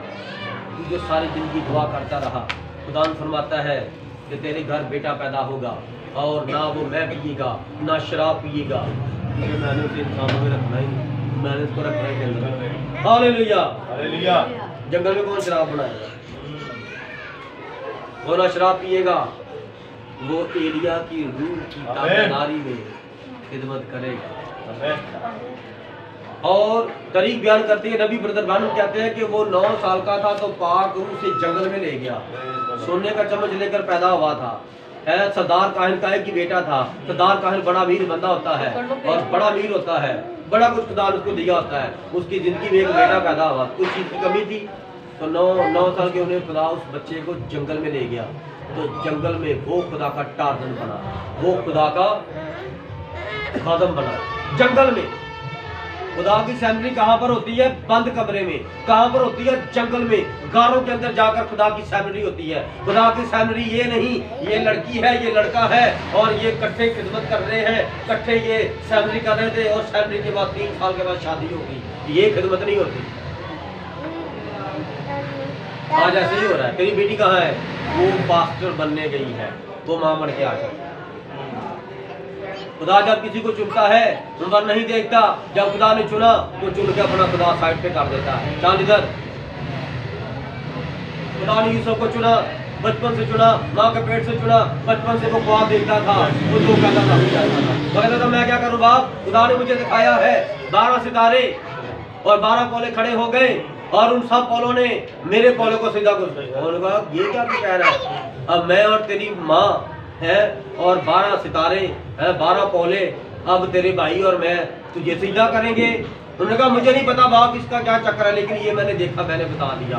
और जब वो 30 साल का हुआ, जब वो बादशाह बना, सारी दुनिया पर मिस्र पर बादशाह बना, तो उसका बाप वहां पर गया, बाप ने उसको सिजदा, माँ ने सिजदा किया, उसके भाइयों ने सिजदा किया, उसने अपना बादशाह कबूल किया।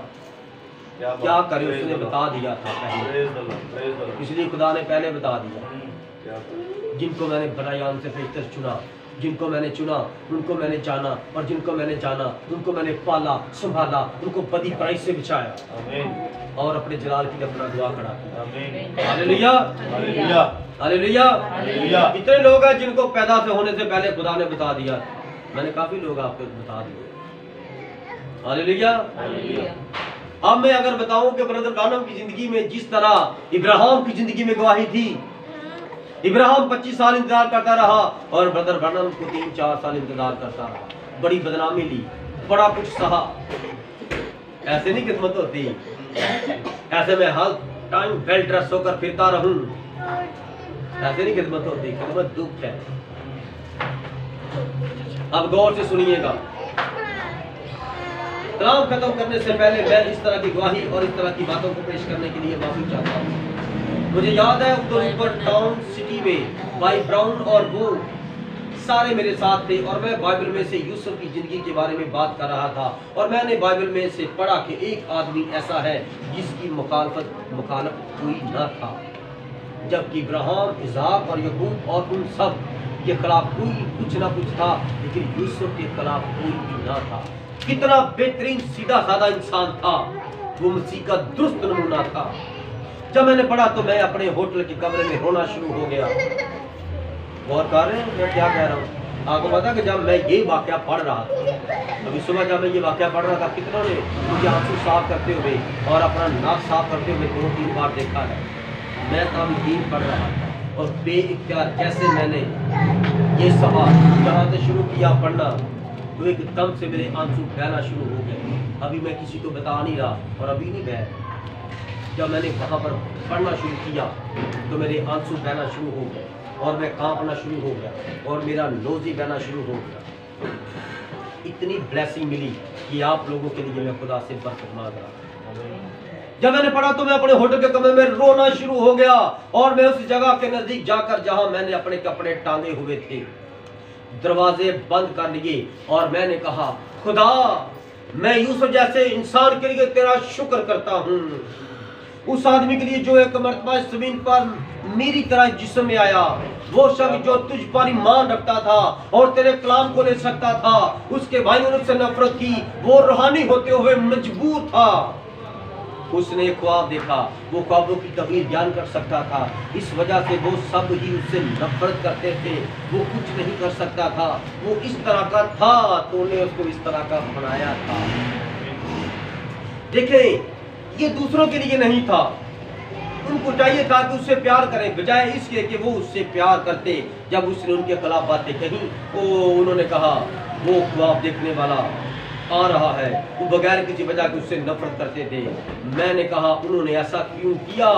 फिर भी वो कभी भी ना डगमगाया, बल्कि वो ठीक उसी मुकाम पर खड़ा रहा। समझे? मैंने कहा खुदा तेरा शुक्र हो, इस तरह के आदमी के लिए तेरा शुक्र हो। Hallelujah, hallelujah. बिकी, ये नबी की बेटी है बिकी, वहां पीछे बैठी हुई है, उसे पैदा हुए 1 साल हुआ था। नबी की बेटी को पैदा हुई 1 साल हुआ था और वो बड़े ऑपरेशन के साथ पैदा हुआ। मैं यहाँ पर अपनी गवाही देने लगा। मैंने कहा मैं इतनी दुआ करता रहा हूँ, इतनी दुआ की खुदा में। डॉक्टर कहता है ऑपरेशन ना हो, ऑपरेशन ना हो, ऑपरेशन ना हो, लेकिन फिर भी बड़ा ऑपरेशन हुआ। तो खुदा मैंने कोई कसर नहीं छोड़ी, इतनी दुआ की ऑपरेशन ना हो कि तेरे हाथ में था, तू कर सकता था। लेकिन जिस दिन मैंने ये मैसेज पढ़ा, मैं फिर यहाँ पर रुका। मैंने कहा तेरा नबी इतना सिंह नबी, तेरा वक्त का नबी और 7वां पैगंबर और मुकाशफ 10वां का 7वां फरिश्ता, जब उसकी बीवी का ऑपरेशन बड़ा हुआ और पहला ही बच्चा, पहली ही बेटी हुई बड़े ऑपरेशन के साथ। और उसके बाद डॉक्टर ने क्या, मेरी बीवी के घराने में सब बच्चे बड़े ऑपरेशन से पैदा हो गए। वो आम औरतों की तरह बच्चा पैदा नहीं कर सकती थी, उसकी हड्डियां मर्दों की तरह थी। तेरी बात की समझ आई मैंने क्या कहा? बाज औरतों का जिस्म मर्दों की तरह होता है, क्योंकि औरत नाजुक ज़रफ़ है, उनकी हड्डियां नाजुक होती हैं। और जिन औरतों की हड्डियां सारे जिस्म की मर्दों की तरह होती हैं, ताकत वाली, कुव्वत वाली, तो नबी की जो बीवी थी उसका जिस्म मर्दों की तरह था। नबी कहता है इसलिए उसका बड़ा ऑपरेशन हुआ और कोई वजह नहीं थी। हालेलुया। अब आगे, और डॉक्टर ने मुझसे कहा भाई ब्रैनम ये औरत अब कभी माँ नहीं बन सकती, इसका बड़ा ऑपरेशन हो चुका है और अब ये दोबारा माँ नहीं बनेगी, क्योंकि उसका जो रहम है गुब्बारे की तरह नाजुक है। किसकी तरह?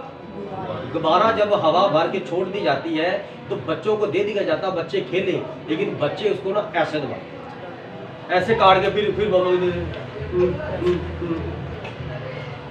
इतना नरम, गुब्बारे की तरह नरम हो गया था अंदरूनी तौर पर उस बहन मैडा ब्रदर की बीवी की जो अंदरूनी हालत थी। नबी कहता है कि इस तरह होगी। डॉक्टर ने कहा ये मां नहीं बन सकती। और हम क्या करने लगे हैं, इसकी ट्यूब्स को, इसकी रगों को अंदर से बांध देंगे, क्योंकि ये लाद नहीं पैदा कर सकती। और हम इसको बांध देते हैं कि गलती से भी ये हमला ना हो जाए। नसबंदी करवाने लगी थी नबी, उन्होंने उसको मियाँ से कहा कि हम तेरी बीवी की नसबंदी करते हैं, तो रगे बांध देते, ये माँ नहीं बन सकती। मैंने कहा मैं ऐसा बिल्कुल नहीं चाहता डॉक्टर साहब, ऐसा करने के मुताबिक सोचना भी नहीं। उसने कहा ठीक है, अब इससे मजीद औलाद पैदा नहीं होनी चाहिए। और मुझसे कहा इस तरह तो आप इसे मार डालेंगे, वो मर जाएगी। उसने वहाँ ऑपरेशन के दौरान हमारे लिए वो एक मुश्किल वक्त था जिसमें से वो गुजर कर आई है। तब खुदा ने मुझसे कहा मैं तुझे एक बेटा देने को हूँ, मैं तुझे एक बेटा देने को हूँ। Hallelujah, hallelujah. हाँ जी, जब नबी अपने कब्र में दुआ कर रहा था तो क्या हुआ, नबी ने रो रो कर दुआ की, क्योंकि डॉक्टर ने बता दिया कि तेरी बीवी की अब औलाद नहीं हो सकती। तो पहली बीवी मर गई, उसमें से बिली था, बिली पॉल बड़ा बेटा, जो नबी का चश्मदीद गवाह और नबी का सेक्रेटरी और नबी का दोस्त और नबी का बेटा उसके साथ साथ सारी दुनिया में फिरता रहा। ठीक है। और उसके बाद उसने दूसरी शादी की कलाम के मुताबिक, उसमें से एक बेटी हुई और डॉक्टरों ने कहा कि तेरी बीवी के ना रहम खराब हो चुका है, वो इस लायक नहीं है। सिर्फ बड़े ऑपरेशन के साथ एक बच्चा हो गया, अब बड़ा ऑपरेशन भी नहीं हो सकता। लेकिन अब डॉक्टर कहते हैं 3 ऑपरेशन हो सकते हैं, लेकिन उस औरत को कहा कि एक ऑपरेशन के बाद भी ऑपरेशन नहीं हो सकता। कितनी परेशानी है। और बाहर वो जाता कहता है खुदा क्यों फरमाता है तुझे औलाद होगी होगी, और खुदा उसको कहता है उसकी बीवी के लिए ये परेशानियां रखता है।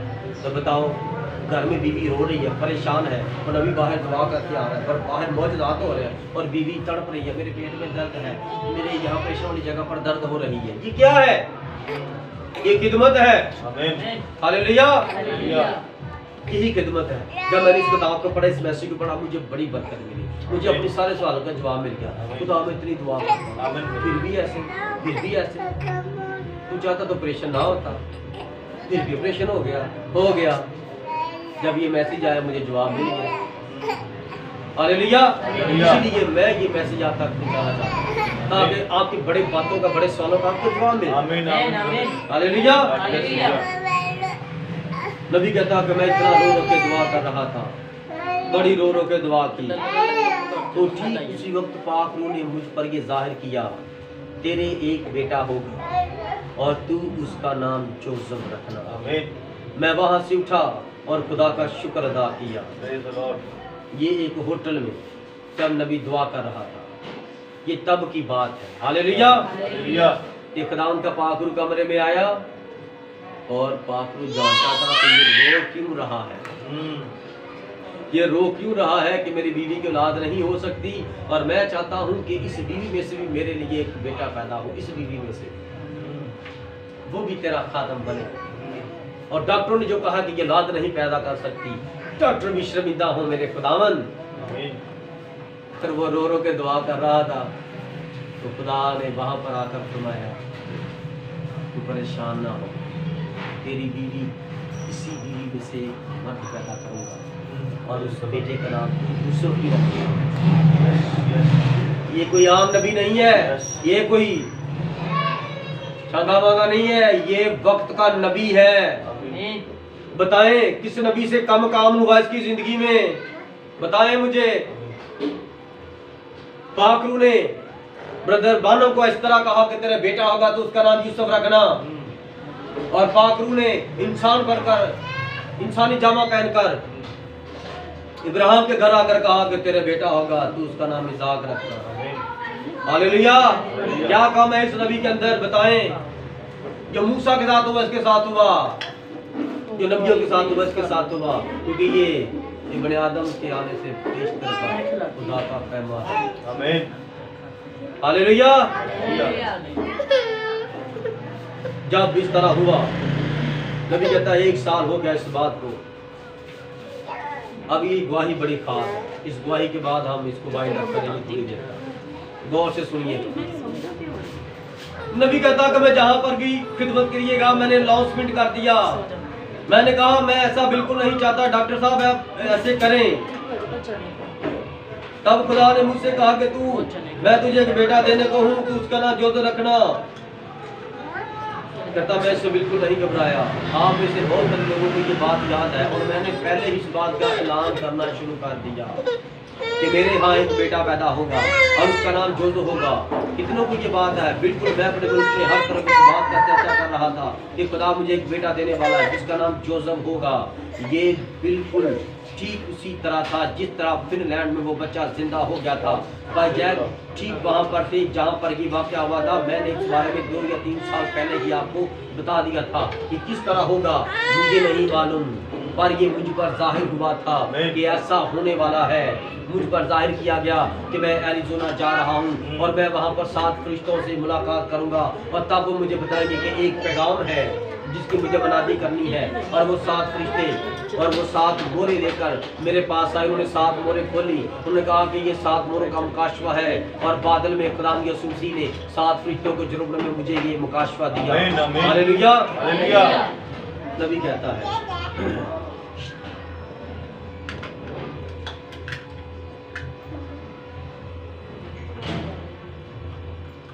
हम जानते हैं कि इस बात को 4 साल बाद मेरी बीवी, हम जानते हैं कि हमें एक बच्चा मिलने वाला है। हर कोई कहता है क्या ये जोसेफ पैदा होने वाला है। 4 साल बाद उसके एक और बेटा पैदा हो, उसकी बीवी प्रेग्नेंट हो गई, ठीक है। और उन्होंने कहा कि शायद जो खुदा ने बेटा कहा था शायद वो ही है। जब ये बच्चा पैदा होना था तो सारा पैदा हो गई। बड़ी बेटी बीकी पैदा हुई और उसके बाद दूसरी फिर बेटी पैदा हो गई। तो उस वक्त मुझे एक आदमी ने कहा और मुझ पर हंसा, उसने कहा आपको मालूम है कि क्या हुआ है? क्या आप जोसेफ की बात करते थे, लेकिन ये तो जोसेफीन पैदा हो गई है। क्या खुदा ने आपको जोसेफीन कहा था कि बेटी पैदा होगी? नबी ने कहा कि वो आदमी अब मर चुका है।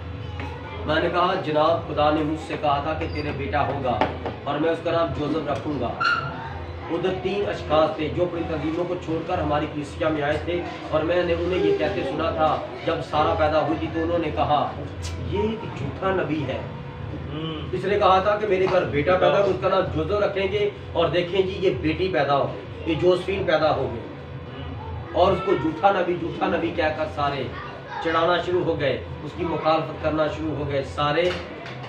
इस जगह पर अमेरिका के अंदर, क्योंकि सारी अमेरिका के अंदर नबी ने ये जगह जगह गवाही दी, खुदा मुझे बेटा देगा और उसका नाम जोसेफ यूसुफ रखूंगा।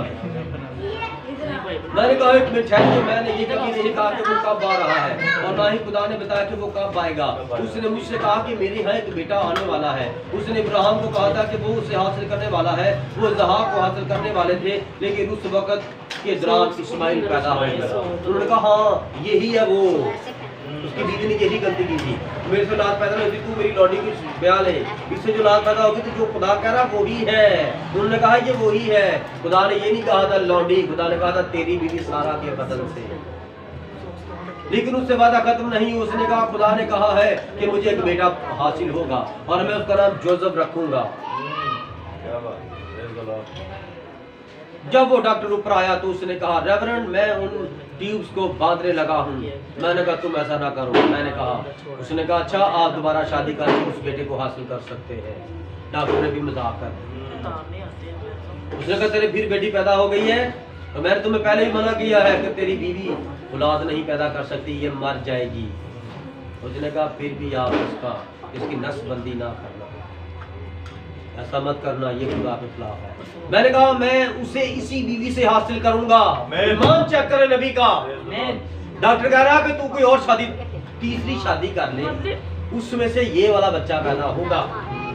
सारा ने भी कहा तू मेरी बीवी, तू मुझसे नहीं औलाद पैदा हो रही, तू मेरी लौंडी से शादी कर ले, जो उससे पैदा होगा बच्चा इस्माइल, वही तेरे खुदा का दिया हुआ इल्हाक होगा। यहाँ पर भी डॉक्टर कह रहा तू दूसरी शादी कर लेना और उसमें से औलाद पैदा होगी, वो लड़का शायद तेरा कहने वाला हो जिसके बारे में तेरे खुदा ने तुझे कहा है।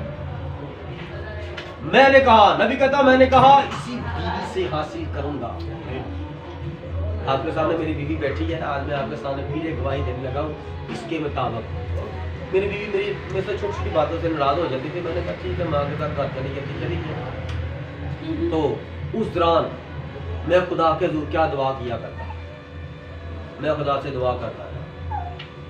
सब कहते थे छोड़ देना, इसकी तरफ से बातें थी कि मैंने नहीं जाना, मैंने तेरे साथ नहीं रहना। मैंने खुदा क्या के दुआ की, ऐ खुदा तेरे कलाम के मुताबिक एक ही बीवी है, अगर मैं गलत हूँ मुझे ठीक कर, अगर वो गलत हो उसे ठीक कर। ऐ मेरे खुदावंद, इसी बीवी के अंदर से मैंने औलाद ले ली, इसी बीवी के अंदर से मैंने औलाद ले ली। मैंने एक छोटे बच्चे की तरह जो माँ से दूध मांगता है, इस तरह रो रो कर, सारा तरह दिन रो रो कर, गाड़ी पर रो रो कर यही दुआ कर ली, खुदावंद मेरी बीवी वापस आए, ये माँ बने। जो भी कहते हैं कि ये माँ नहीं पल सकती, उनको तूने शर्मिंदा करना है। खुदावंद तूने शर्मिंदा कर।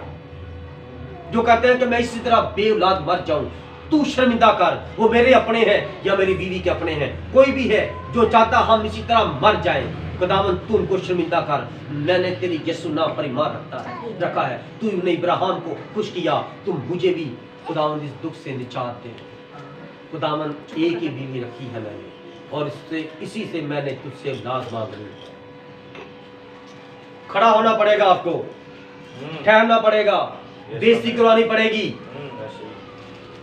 बड़े कहते थे ये मां नहीं बन सकती।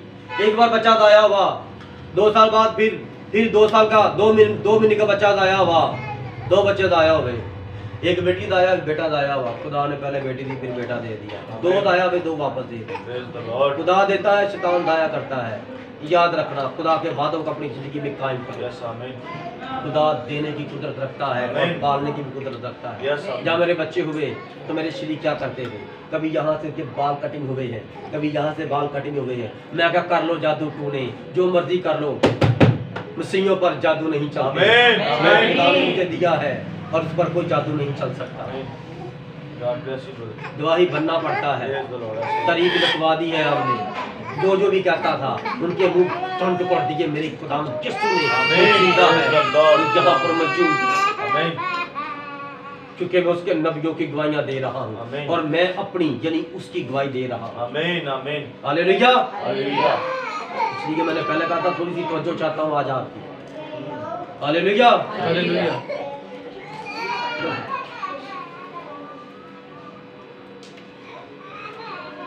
मैंने कहा मैं उसे उस बच्चे की उसी बीवी से हासिल कर, क्योंकि खुदा ने ऐसा कहा है।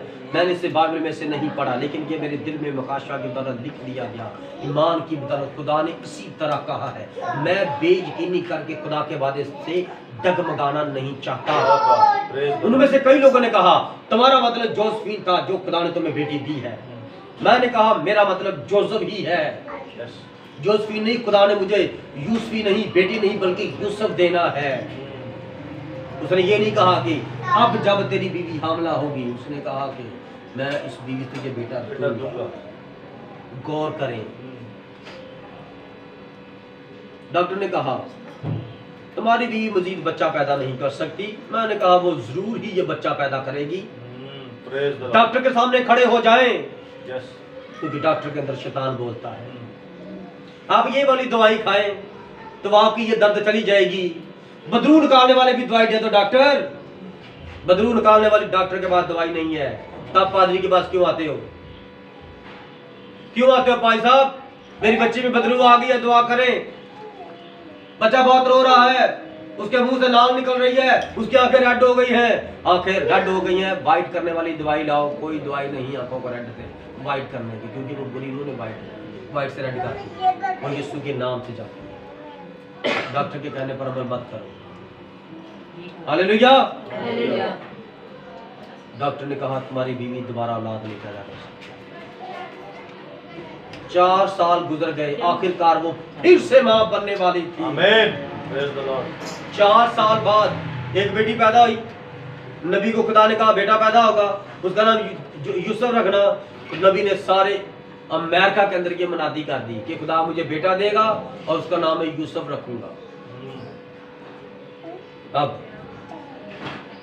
दूसरी बार फिर बेटी पैदा हो गई, सारा पैदा हो गई और नबी फिर बदनाम हो गया। 4 साल तक उसको झूठा नबी कहते रहे। 4 साल बाद जब दोबारा वो मां बनी, तब एक औरत ने पूरे मुल्क में एक झूठी नबूवत फैला दी और उसने कहा इस बार मैडम मर जाएगी, क्योंकि मुझे बिल की रहनुमाई के लिए भेजा गया है। और उसने कहा वो मेरी बात नहीं सुनेगा, क्योंकि मैं एक औरत हूं और खुदा उसे उसका बदला उसकी बीवी को मार कर लेगा।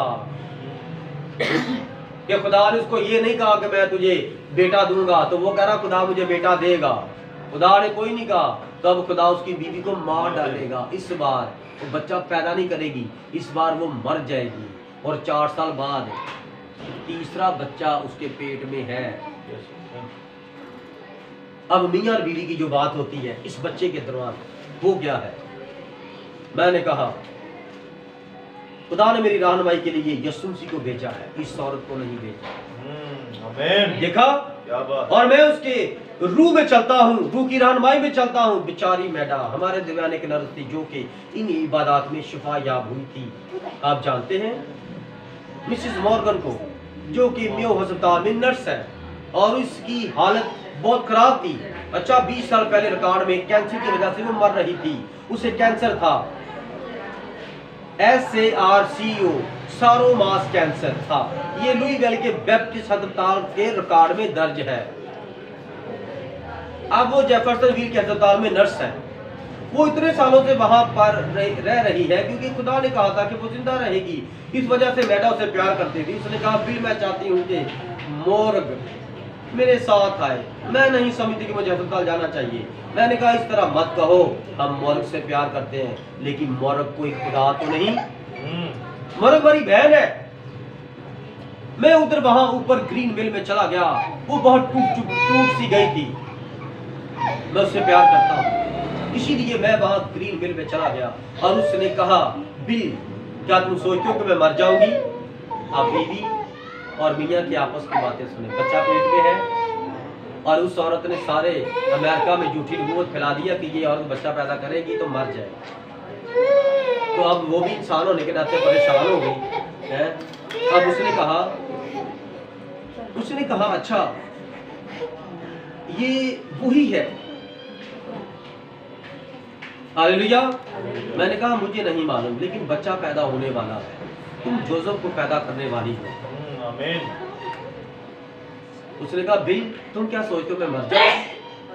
उसने कहा मुझे नहीं मालूम, तुम मर जाओ, लेकिन मुझे ये पता कि तुम बच्चा पैदा करने वाले हो। और वो बच्चा जो मेरे खुदावंद यीशु मसीह ने कहा कि तुम बच्चा पैदा करोगी और उसका नाम मैं जोसेफ रखूंगा। बस मुझे ये पता तुम बच्चा पैदा करोगे, मुझे ये नहीं पता कि तुम मरोगे, मुझे ये पता तुम मेरा बच्चा पैदा करोगी। वो बच्चा जिसके बारे में खुदावंद ने 4 साल पहले कहा कि तुम मेरे लिए एक बच्चा पैदा करोगी और उस बच्चे का नाम मैं यूसुफ रखूंगा। इस तरह इब्राहिम के बच्चा पैदा हुआ और उसका नाम इसहाक रखा। हालेलुया। मैंने कहा मुझे मालूम नहीं प्यारी, मैं ऐसा नहीं कह सकता, लेकिन खुदा ने ऐसा कहा कि वो जोसेफ को पैदा करने वाली है और हमारे यहाँ जोसेफ आने वाला है। मुझे इसकी कोई परवाह नहीं कि कोई क्या कुछ कहे, हम जोसेफ को लेने वाले हैं, उठाने वाले हैं। इन हाथों में मैं जोसेफ को उठाऊंगा, क्योंकि मैं जब दुआ कर रहा था उठाकर पाक हुआ, उसने कहा मत रो, मैं तेरे घर तेरी बीवी मैडा से तेरे लिए एक बेटा पैदा करूंगा, तू भी उसका नाम जोसेफ रखी, उसका भी कोई मुखालिफ नहीं होगा। हालेलुया। उसी खुदा ने जिसने मुझे वो सारे मुकाशफात बताए थे, उसने ही मुझे ये बताया। वो कभी भी इन मुकाशफात में काम नहीं हुआ।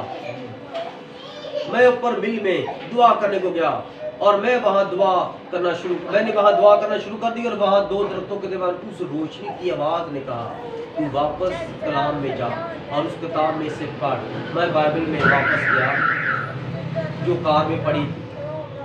मैंने कार के पास जाकर बाइबल खोली और एक भगोला आया और हवा ने वो हवाला खोल दिया जहां पर नातन और दाऊद बैठे हुए थे। हवा ने वहां से बाइबल खोल दी जहां लिखा था जाकर मेरे खादम दाऊद को बता कि मैंने तुझे तेरे बाप की थोड़ी सी भेड़ें चुराते हुए उस जगह से लिया है और उसको बड़े आदमी की मानद एक बड़ा नाम दिया है। सबसे बड़ा नाम नहीं, लेकिन एक बड़े आदमी की तरह का नाम। उसको कभी भी बिली ग्राम नहीं बनाना, सैलरी नहीं करवानी, लेकिन उसको एक नाम दिया। आप जानते हैं, कहा ये ठीक है, मैंने एक जबरदस्त काम किया है, लेकिन मैं उसको हैकल तमीर करने नहीं दूंगा। लेकिन उसका बेटा, जब उसने उसका बेटा कहा तो इससे ये सारा मामला तय हो गया। समझ आई? जब खुदा ने नातन नबी को दाऊद के पास भेजा तो दाऊद ने कहा कि मैं खुदा के लिए हैकल बनाऊंगा। खुदा ने कहा, नातन ने कहा कि खुदा यूं फरमाता है कि तुम मेरे लिए हैकल नहीं बनाओगे। तेरी बीवी जो अब तेरी बीवी है, जिसमें से एक बेटा मैंने मार दिया, दोबारा जब उसके अंदर उससे बेटा पैदा करूंगा, वो बेटा जो पैदा होगा उसका नाम सुलेमान होगा और वो मेरे लिए हैकल बनाएगा। खुदा पहले ही बता दे। हालेलुया। उसी वक्त मैं घर गया और वहाँ वो छोटे बच्चे को, जिसको वो अपने बड़े वजूद में उठाए हुए थी, जो मुश्किल के साथ ही चल सकती थी, वो सेन में चहलकदमी कर रही थी। मेरी बात समझ आई? जो औरत औलाद नहीं पैदा कर सकती थी, नबी कहता कि वो अपने वजूद के साथ मेरे बच्चे को उठाकर बच्चा पैदा हो गया और इतनी खुश कि नबूवत मेरी जिंदगी में मेरे जिस्म में पूरी हुई, मैं कैसी आला औरत हूँ। और वो अपने बच्चे को लेकर फिर भी रही है और कहा, प्यारी जोसेफ आ रहा है, जोसेफ अपने रास्ते में है। हर कोई जानता कि बड़े ऑपरेशन के वक्त में आप बच्चे को गिरने नहीं देते। उस रात वो बच्चा आ ही गया और पानी निकला और खून निकला और खुदावंद ने जोसेफ को माँ के पेट से पैदा किया। आमीन। और अगली सुबह जब 7 बजे हम हजरत ताल पहुंचे तो डॉक्टर ने कहा, खुदाया रहम कर। मैंने उसको चूम कर रुखसत किया और कहा, प्यारी देर नहीं लगी, जोसेफ जहाँ आएगा। वो सीढ़ियों के रास्ते ऑपरेशन के टेबल तक पहुंची। कुछ मिनटों बाद नर्स आई और उसने कहा, रेवरेंड ब्रानम। मैंने कहा, जी मोहतरमा। उसने कहा कि आपके यहाँ 7 पाउंड 3 औंस का बेटा पैदा हुआ है। जोसेफ तेरा बेटा पैदा हुआ है। मैंने कहा, मेरे बेटे जोसेफ खुश शामदीद। हाँ जनाब। क्यों ये क्या है? ये बाइबल में नहीं लिखा था कि वो पैदा होगा, लेकिन बाइबल के उसी खुदा ने जिसने इब्राहिम पर ये जाहिर किया था, उसने उसके मुर्दा से रहम की तरफ निगाह ना की, इसके ऐसा ना होने को ना देखा। आप खुदा के वादे पर डगमगा कर बेयकीनी ना करें। लेकिन आप खुदा की शुक्रगुजारी करें कि ये होगा। मैं परवाह नहीं करता कि डॉक्टर क्या कहता है, बाकी सब चीज़ें इसी तरह रास्ते में आ जाती हैं, लेकिन आप इनका यकीन ना करें, ये शैतान का झूठ है। जी जनाब, ये सच है। ईमान और काम मिलकर ही वादे को सामने लेकर आते हैं। आमीन आमीन हालेलुया हालेलुया हालेलुया। हालेलुया। बरकत मिली। आमीन ब्रदर। पता चला आमीन आमीन आमीन। कि ये कोई आम नबी नहीं है।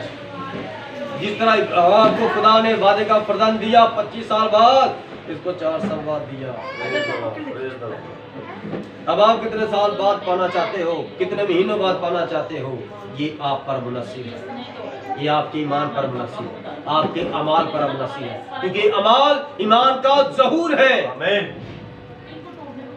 हालेलुया। हालेलुया। नबी कहता है, मुलाकी चौथे बाब में देखें और पता करें कि क्या ये आज के लिए नहीं है, आपके वारिस में कितना हो सकता है। बाइबल इस तरह कहती है। अब आप लूका 17वां बाब पढ़ें, उनकी 30वीं आयत को पढ़ें। यीशु ने फरमाया था, जिस तरह सदूम के दिनों में हुआ था, इसी तरह बड़े आदम के आने पर भी होगा। जिस तरह ये सदूम के दिनों में था, अब दुनिया की हालत की तरफ देखें, इस सदूम के दिनों की तरह नहीं है। बिली ग्राहम और रॉबर्ट की तरफ देखें, वो दो को गवाही दे रहे थे, एक बैप्टिस्ट और मेथोडिस्ट और प्रेस्बिटेरियन को, और दूसरा पेंटिकॉस्टल को गवाही दे रहा है। और एक ये, एक वो, और एक और, जो पाकरू खुद इंसान बनकर जो मेरे जिस्म को इस्तेमाल कर सारी तब्दीलियों से याद रखें, इब्राहिम सदूम में नहीं था, वो पहले ही बाहर बुला लिया गया था, और वो उसके पास आया था जिसने इब्राहिम के साथ बात की थी। और जो वहाँ आया था, उसने इब्राहिम से बात की, उसने एक निशान दिखाया था, देखा था। उसने सारा की तरफ पुष्टि की हुई थी और कहा, तेरी भी सारा एक बेटा होगा जिसका वो इंतजार कर रहे थे। आमीन आमीन। और इब्राहिम ने उस शख्स को जो खुदा इंसान बनकर आया था, उससे खुदावंद अलोहीम कहा। उसने कहा, तेरी बीवी क्यों हंसी, क्या मुझ खुदावंद के यहाँ कोई बात नामुमकिन है? कोई बात रह सकती है कि मैं कहूँ और ना हो? मैं खुदावंद खुदा हूँ। आमीन।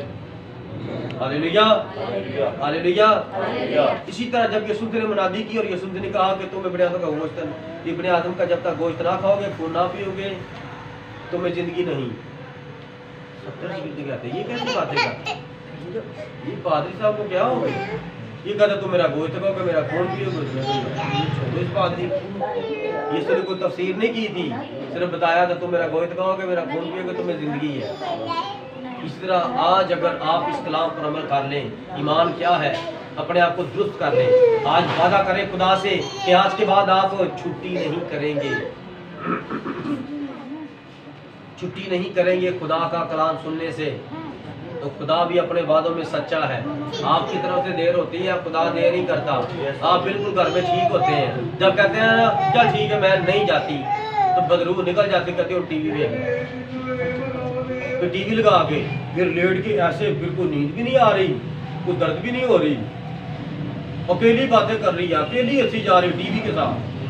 क्या बात, ये इब्लीस है। इब्लीस टीवी से कंट्रोल करता है। Hallelujah hallelujah hallelujah hallelujah. मगर रोमियो चौथा बाब चौथी आयत, मगर काम करने वाले की मजदूरी बख्शिश नहीं बल्कि हक समझी जाती है। इब्राहिम ने काम करके दिखाया था, इंतजार किया था खुदा का, और उसको कोई बख्शिश नहीं। बख्शिश क्या होती है? टिप देना, हदिया देना, और उसको खैरात देना। खैरात नहीं उसको मिली, उसको इनाम मिला खुदा से, उसको बख्शिश नहीं मिली, उसको हक मिला था, खुदा ने उसे हक दिया था। हालेलुया। और अगर आप भी मेरे अजीजों खुदावंद के हजूर टाइम पर आए, टाइम पर जाएं, और जाने अनजाने में जो गुनाह हो जाते हैं, शाम की दुआ में अगर सुबह कोई बात निकल गई या लड़ाई हो गई है तो शाम तक वो ख़त्म कर दें और उसके लिए दुआ करें, अपने लिए दुआ करें। अगर आप गलत अपने लिए दुआ करें, दूसरा गलत है दूसरे के लिए दुआ करें, अपने आप को साबित करें कि आप मसीह हैं, मसीहों वाले काम करें। आपके वसीला से खुदा बड़े बड़े काम करें, आपके वसीला से बड़े बड़े खानदान बचे, आपकी जिंदगी में पाकरू काम करेगा, पाकरू का हाथ आप पर ठहरेगा, पाकरू की आवाज़ आपके कान सुनेंगे, पाकरू की तपश आपको लगेगी, पाकरू की हजूरी मंजूरी जब होगी तो आपको पता चल जाएगा। Hallelujah hallelujah. हालेलुया कितनों को समझ आई? आमीन ब्रदर जी। हालेलुया। हालेलुया। कितनों को समझ आई? आमीन। आप दोनों के हाथ बच्चे ने पकड़े हैं। नहीं समझ आई दोनों को? आई है जितना नहीं है। को सुनाओ तो नहीं आई है वो बच्चे तक नहीं समझ आ रही ना? आई है आमीन ब्रदर जी। बड़ी देख बरकत लो। मिली आज कलाम की वसीला से। समझ आ रही है? मेरा गला दर्द होने लग गया है, वरना मैं 2 हवाले 1:30 बज गया। 15-15 मिनट में आपको सुना के तो कहो चलो जाओ छुट्टी करो, मैं जाऊं। डेढ़ ही हुआ है। लेकिन मैं चाहता हूं कि आप सच